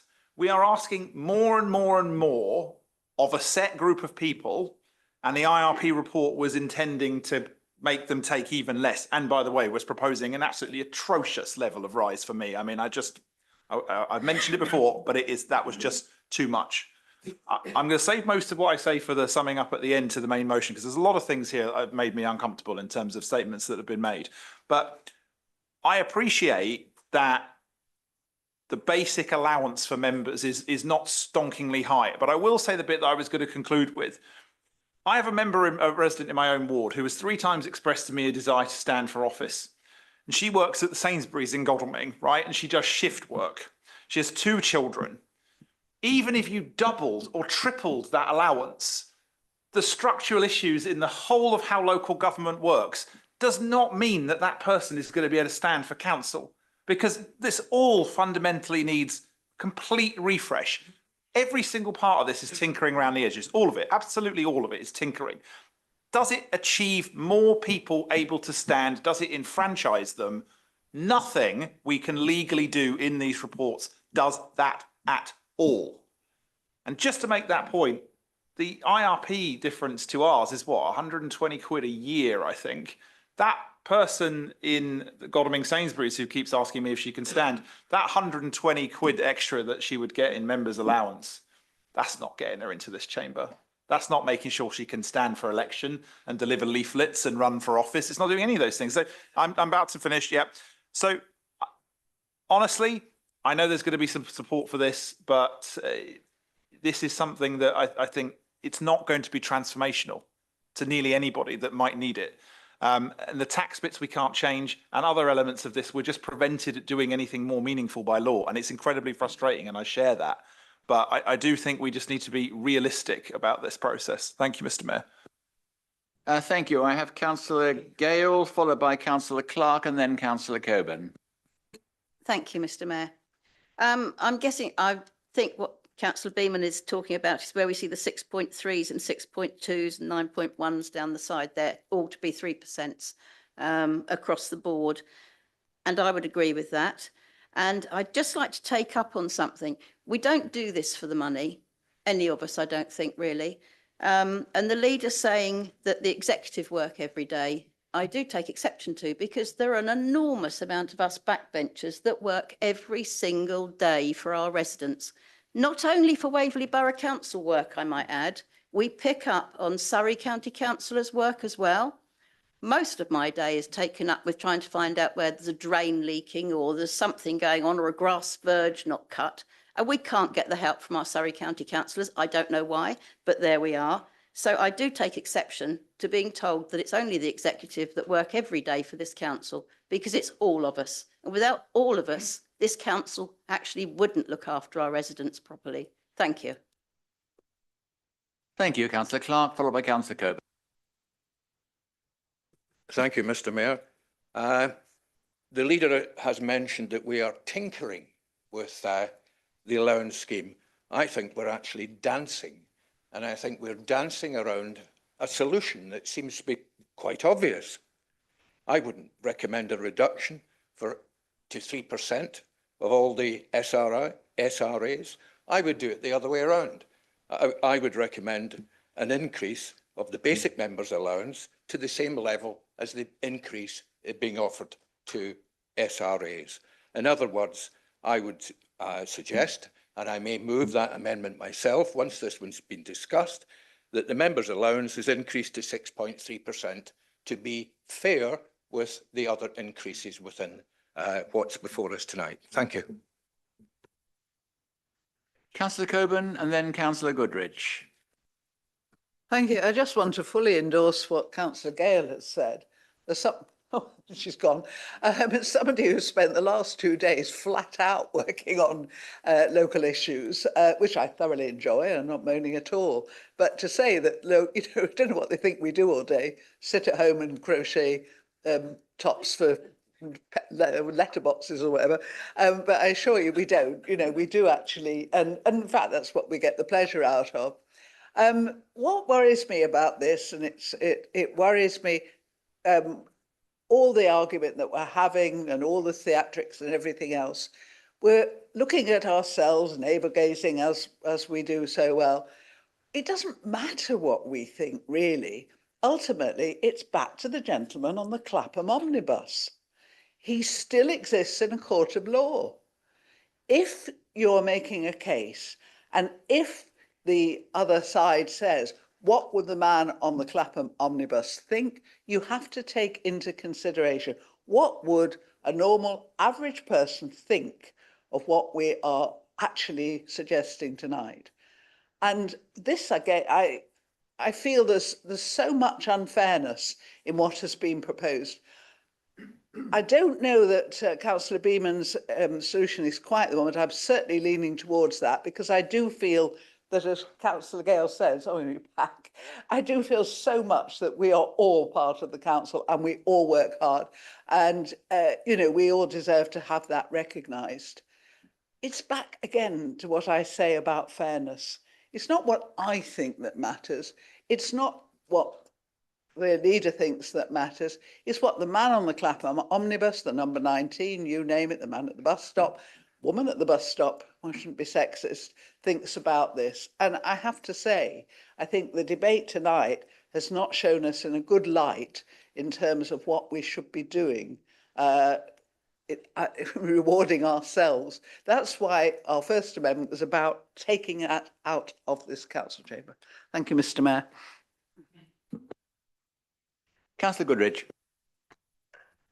Thank you, Mr. Mayor. I may be suffering from jet lag, having just come back from New Zealand yesterday, but I'm confused when the leader mentions that the members of the executive, in accordance with the independent report, were going to have a reduction. I think that's what he said, because looking at Appendix 4 on page 75, and please correct me if I'm wrong, it does say that the existing allowance is 7923, and it was being proposed it be increased to 8246, and that was the independent report.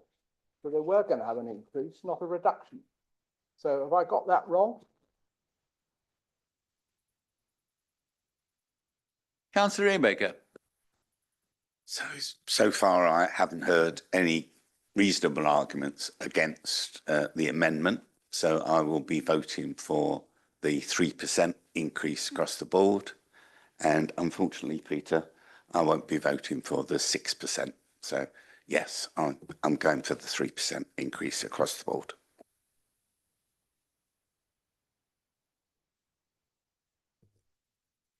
Your second has spoken. Do you wish to sum up? I'll just say a few words, if you don't mind, Mr. Mayor.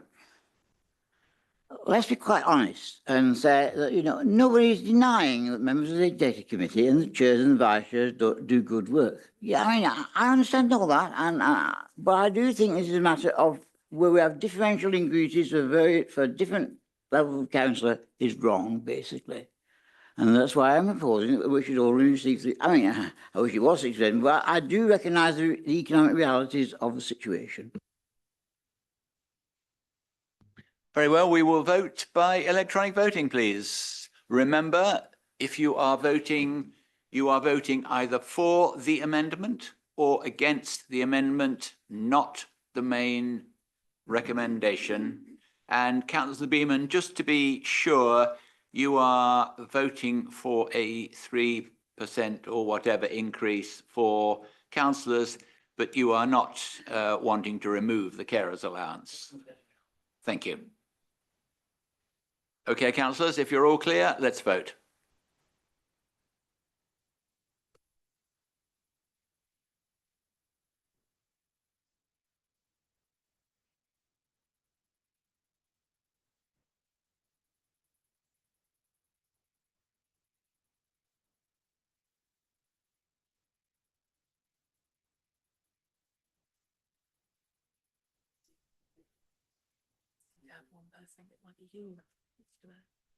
I have. We have one person not voting. Look at your neighbour and nudge them, please. Done. 14.4.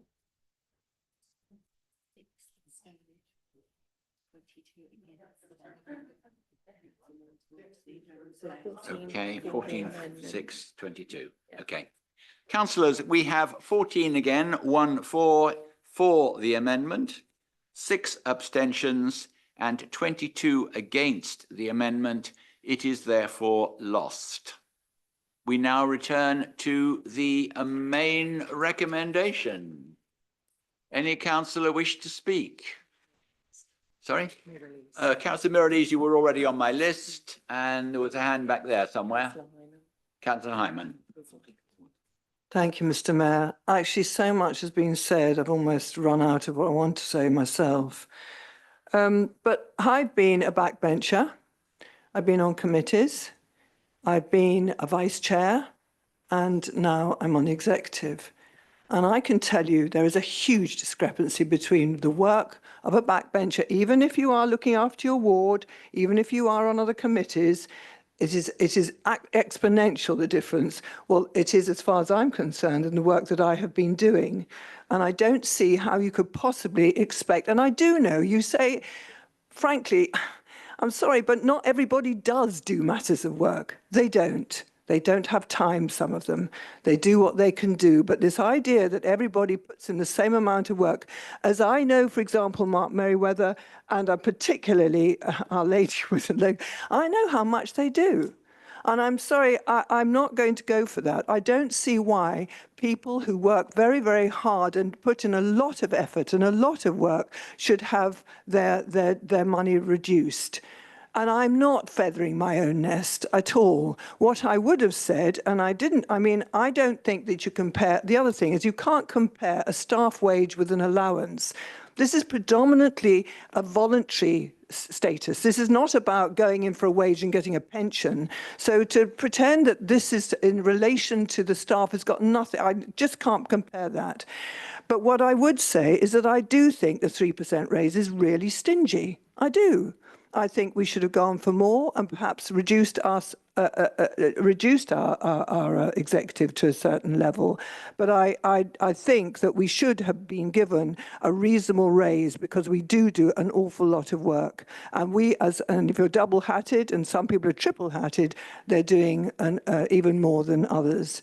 But yes, I think in terms of that, and I think Paul is right when he says, even if you gave us a bit more, you wouldn't get the person from Sainsbury's being able to turn up. That is not going to happen.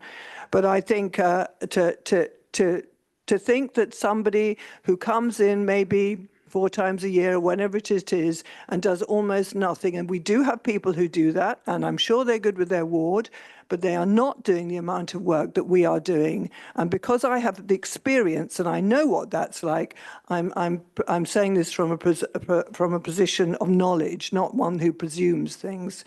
So yes, I would like us if we could have made it more for everybody. I do agree with that, but I do think in terms of the people who take on a specific responsibility, like the chair and the vice chair and all those other people who are heading up things like that, they should get more money for doing that. I don't know any other thing that you do where you get less for doing more. I'm not sure where that is. But on the whole, that's usually what we do in our lives. Thank you.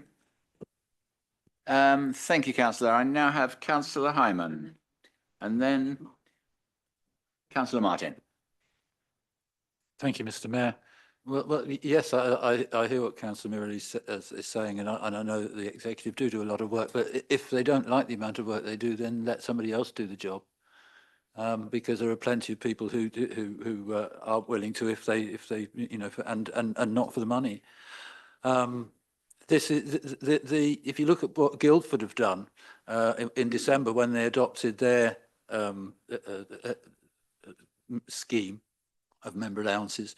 Their scheme is very heavily weighted towards the members to the basic allowance, and they pay very small amounts by comparison to us in respect of the SRAs. So there's a much lesser gap. I mean, obviously, the members of the executive and the chairman of committees also get the benefit of the higher SRA, and they're a richer borough than us, strangely enough, despite the history. So we don't get as much as they do. But I did spend quite a lot of time after listening to what members have been saying over the past weeks, putting together perhaps the most extreme, you might say, option for us as a third option, which is basically the highest possible amount that we can justify as a basic allowance of 6,800.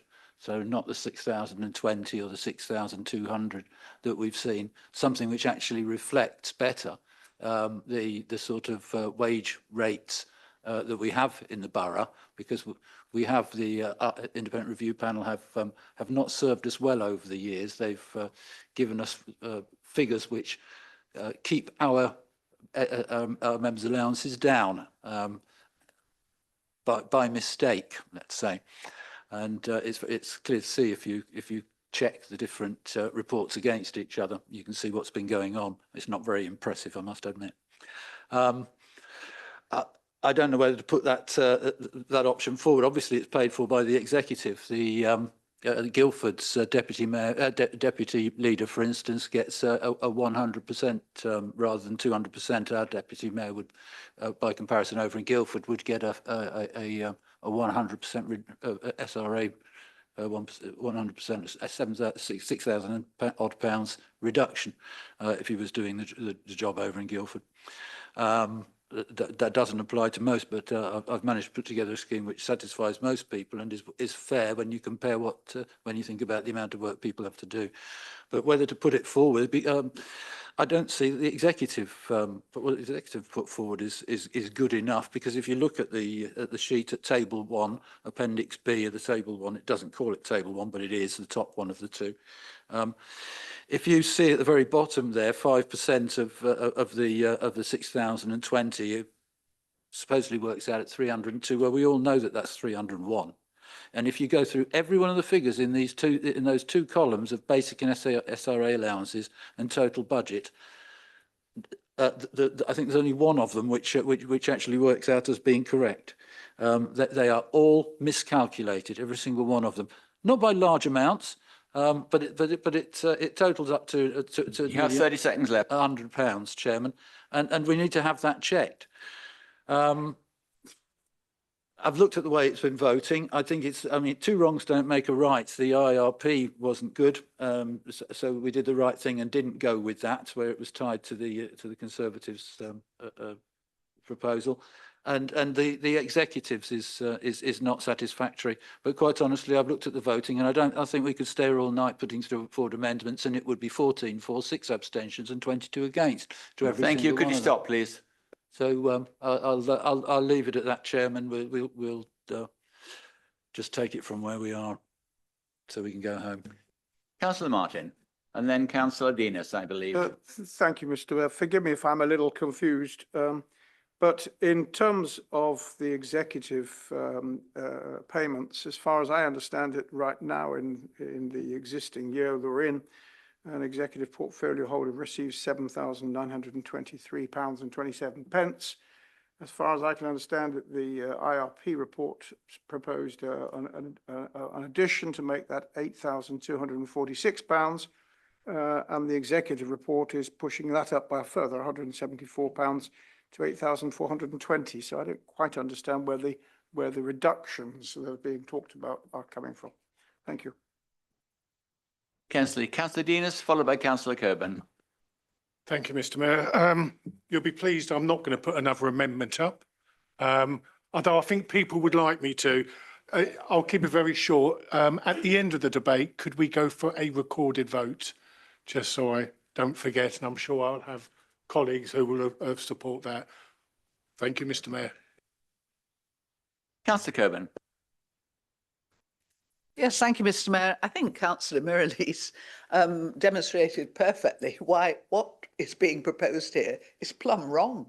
You know, you have a group of people who already are privileged in many ways. They have the support of officers in a way that none of the rest of the backbenchers do.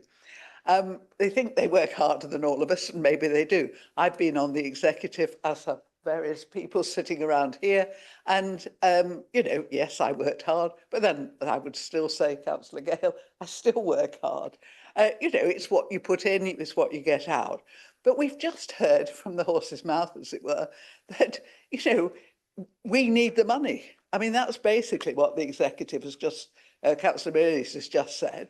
Well, how are you going to explain this to the public, that the executive decided, we had a report, it was independent, and it suggested a certain amount of increase and responsibility allowances.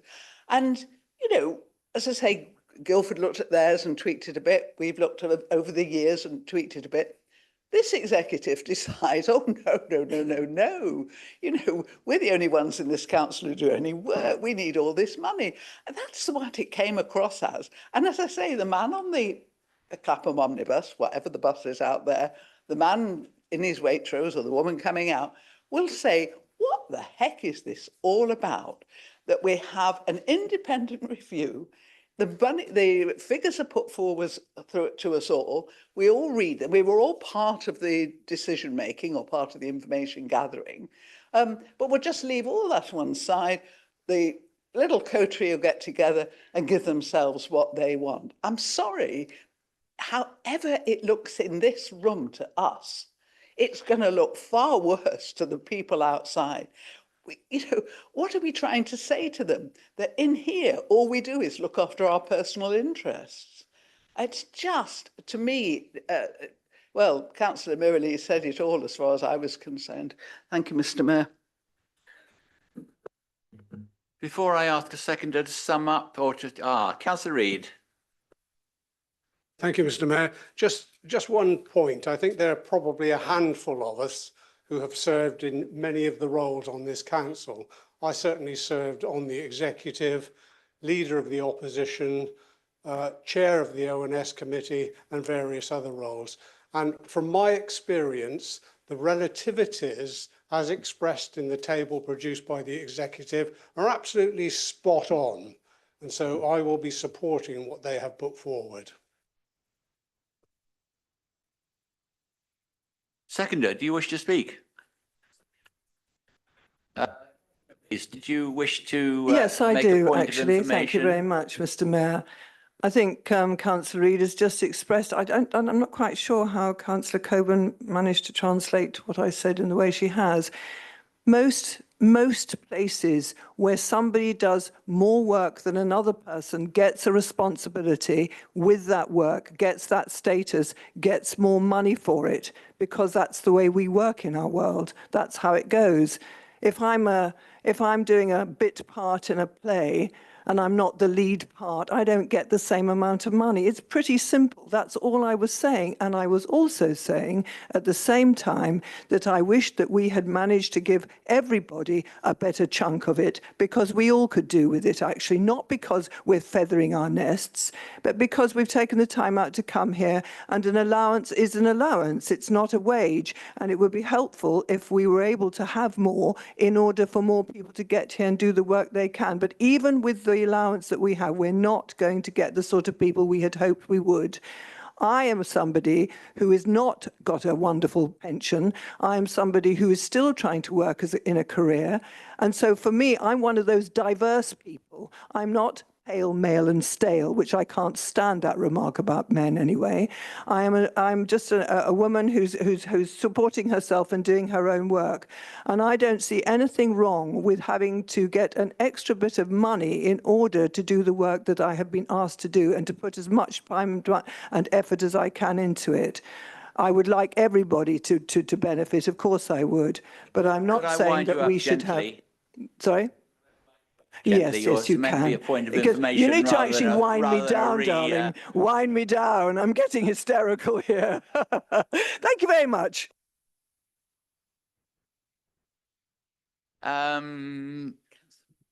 Another Reid. Thank you, Mr. Mayor. I don't normally speak at these meetings, but I would like to say that I'm very proud at last in my life to be a borough councillor in this council. I was asked, would I like, by our very democratic leader, when I first was elected in 2019, would I like to be on the executive? That's how democratic us Liberal Democrats are. We're also very, very democratic in the way we've opened up the executive to so many people from other parties and none. I really admire that, and I'm very proud of that. And I think certain people are on my right, in both ways, very confused. Doing the same thing as before is not necessarily, and it isn't, democratic. So the remuneration panel on which I talked at that, I was interviewed, is, if it has been done in the past by various other groups, has been done time and time again. Is that conservatism? That's a rhetorical question. We're not Guildford. I'd like to say to Councillor Maxine Gale that I admire all the things she said. I agreed with all the things she said. But when you take on an executive role, you take on extra work. And I agree with Councillor Merrilees that they have taken on a huge amount of extra work. A lot of people sitting on our executive have never, done anything like this before. And that's another way that I feel we've been very democratic in that we've asked people to step up. And I have had several careers, and in every career, we have always regarded that process where you progress and you get paid more. I don't think that, the allowance is a payment. I don't regard it as a payment. It might cover a few expenses like cost of, towards the cost of internet or towards the cost of your telephone, your mobile phone. Now, these people on the executive are working as professional people. They and us, all of us, have access to the offices, but they have an awful lot of research to do. Now, it's not just turning up for committees, Councillor Murray, I'm afraid. It is what you do on those committees and your commitment to those committees and the research you do behind it. I'm very, very proud to be a Liberal Democrat, and I'm very, very proud of the policies that we have developed with our multi-talented executive.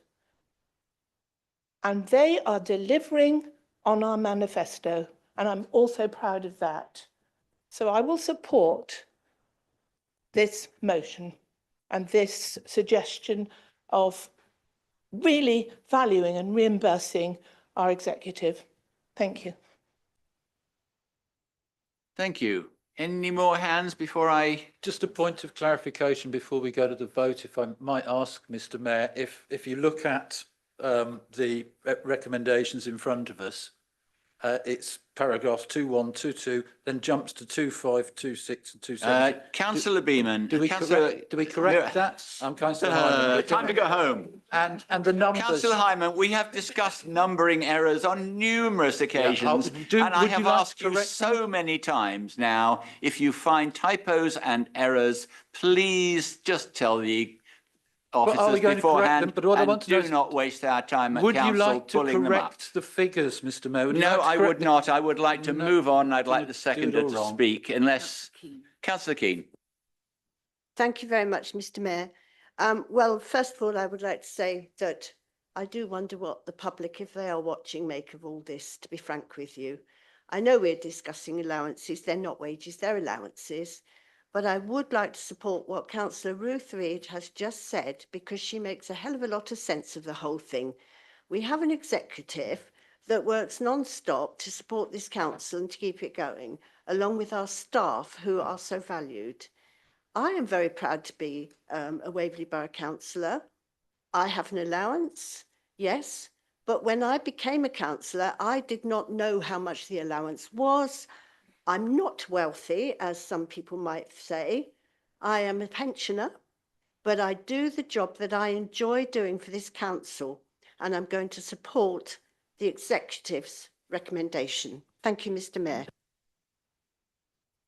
Any more before I throw it open to the seconder? Seconder, go ahead. Thank you, Mr. Mayor. Undoubtedly, the amendment before you is a compromise, and it's a compromise forced by circumstances. It is also, I'm afraid, to a greater or lesser degree, an irrelevance, because almost certainly Waverley will not be here in 2 years' time. The important thing is not where we are now, but where the unitaries hopefully will be in the future. If local government is to continue, it must address a key issue, one that's been identified by several speakers. We are elected to represent our residents. However, we do not, as a body, we are not representative of our residents. And in order to be truly representative of our residents, we must offer them the opportunity to be councillors. And in order to offer them the opportunity to be councillors, we must, I'm afraid, whether you call it an allowance or remuneration or indeed a wage, we must find the money that will allow them to do so, to give up their time, to recompense them for other responsibilities. And therefore, what I do ask moving forward is that we waste no more time debating this, and I know we no longer have to, but instead we all put our work together to find and create a better solution for the future. Thank you. Thank you. Leader, would you like to sum up? Yes, thank you, Mr. Mayor. Just to begin, I know it was said by somebody else, but GBC are a sovereign council. Their business, their decisions, that's up to them. Members set the scheme. We are, of course, entitled to propose amendments to them. I believe the person on the Clapham omnibus, a phrase that most people under 30 won't even recognise as a phrase, by the way, care about any of this. They want us to do a job in this increasingly broken system of local government. And Councillor Coburn, you were literally the proposer of an amendment a minute ago that was going to cost an extra £40,000. So I really would appreciate not being lectured on some of these costs. Councillor Gale, I just want to clarify, particularly to you, that I am genuinely not saying others are not working, and I specifically didn't say that. I completely respect and acknowledge the work everybody in this room is doing, both paid and otherwise. And as a town councillor myself, the amount that some town and parish members do without any remuneration at all is staggering. And frankly, actually, as far as I'm concerned, one of the bigger problems in this system and how broken it is, because particularly in boroughs like Waverley, much of this is shifted towards the town and parish layer. And actually, to be properly representative at the local level, in many respects, it also should be at the town and parish layer. And the fact that there's no remuneration there is, to me, an incredibly troubling thing. Something I didn't understand really at all, by the way, until I was elected. Being a Surrey County councillor is like taking a swift run into a concrete wall almost every single day. In terms of frustration, with, of course, meetings that are set during the day just to compound the level of disenfranchisement across the board on top of all the allowance issues. So, Councillor Gale, I share your frustration on all levels. And for anybody that I did not mean to give offence, particularly to town and parish councillors in the room. And, you know, I think Councillor Reid's point is one of the most valid ones mentioned. The body of the report is a lot like previous IRP reports, but the point that Councillor Reid made is actually the one I did too. The thresholds were quite a jump compared to previous reports. I think they were quite jarring. And equally, just to reflect on a couple of other points that were made, just because it's always been done like that doesn't mean this is always the way we do it going forward. That's one of my least favourite phrases I've encountered since being a councillor. We've always done it this way. So obviously we should just mindlessly continue doing the same thing because it's obviously worked totally fine before. Councillor Goodrich, just to note, the Leader of the Principal Opposition role is not being cut by a third, as you said. You're clearly mapping the proposed high point in the IRP. The Leader of the Principal Opposition role rises year on year from 3,921 to 4,210, which is an increase of 6.3%. Councillor Martin, I assume when you were talking about funding alternative options, you were referring again to the employers' NI money, where we got slightly more from the government than we expected. And of course, I just need to remind you that even with that little bit extra, it didn't remotely cover the cost of that NI rise. So again, we're spending money that we don't really have to do these things. So I'll just conclude by saying that I hope the unity in the chamber on the matter of trying to make this a more representative chamber will extend perhaps to future debates at a unitary where we might be able to do this more properly and more holistically. Because the point that Councillor Fairclough concluded with is honestly the one that I would like to endorse more than anything else, that in the future, I hope we can have a system that is better and does try and increase the enfranchisement and the participation for all. And I hope, again, that unity across the chamber on that point extends also to things like remote working and making sure that remote participation is considered acceptable, and making sure that when we come to discussing the new unitary, whoever's there are people in this room lobbying for meetings to be held at times that people who can work might do, to accommodate those who have children or are seeking to have children soon, or have carers and dependents responsibilities, and to make sure that councillors can try and undertake their business in an effective and efficient way, whilst not having to be privately wealthy or frankly retired to even be a councillor at all. And I say that, I believe, as the youngest serving leader of this council, who only by circumstance and a flexible employer is able to do anything at all. Mr. Mayor, I commend these to you, these recommendations, and I hope we can now finally close the allowances debate. Thank you, Leader. Before I ensure we have enough people to have a recorded vote, I don't usually get involved in these debates, and I try and stay impartial. And I thought and thought, and I seriously considered asking someone else to chair this meeting, as I felt I had quite a lot to put in, but I decided not to. But I will just tell you something that you may find amusing or interesting. On the scale of what people have done, I think I've done more than anybody else in this council. I've been a backbencher. I've been vice chair of planning. I've been chair of planning. I've been vice chair of OS. I've been chair of OS. I've been leader of the opposition. I've been leader of the council. I've been deputy mayor, and I'm now mayor. And the thing that will amuse you greatly if you look at page 74 is that I am the worst paid mayor in Surrey.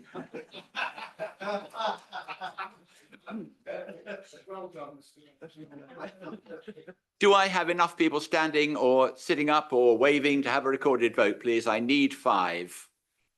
1, 2, 3, 4, 5. Fine. We will move on to a roll call then.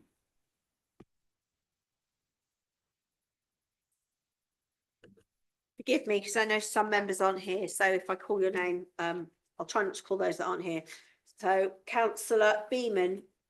With regret, against. Councillor Busby. For. Councillor Cavalieri. Councillor Clark. It's a reluctant for the broken system of irrelevance. Councillor Coburn. Against. Councillor Crowe. For. Councillor Davidson. Abstain. Councillor Denis. Against.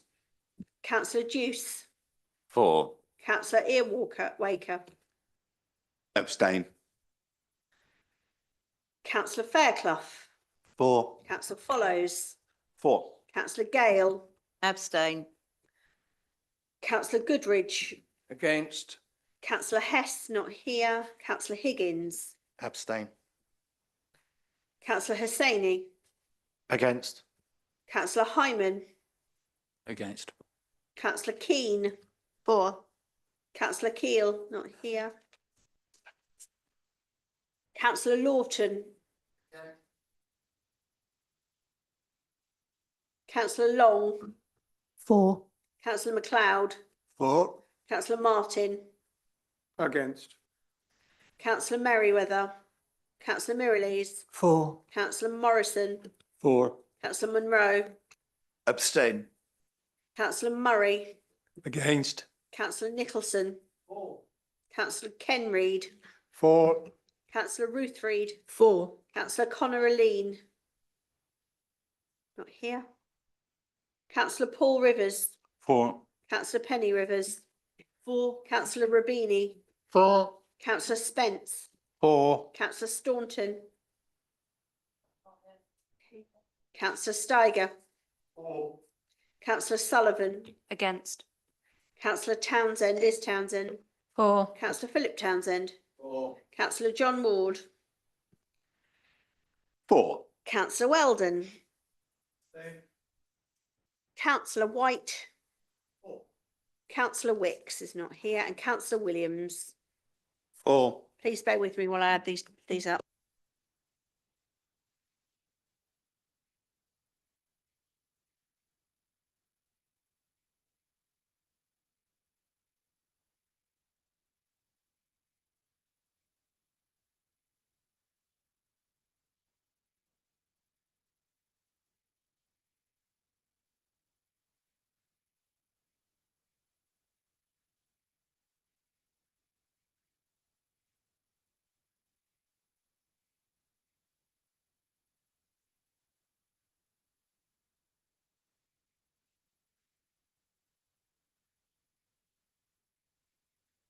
Very well, councillors. We have 26 in favour of the motion, 6 abstentions and 10 against. The recommendation is therefore carried, despite my not getting my 900% pay rise.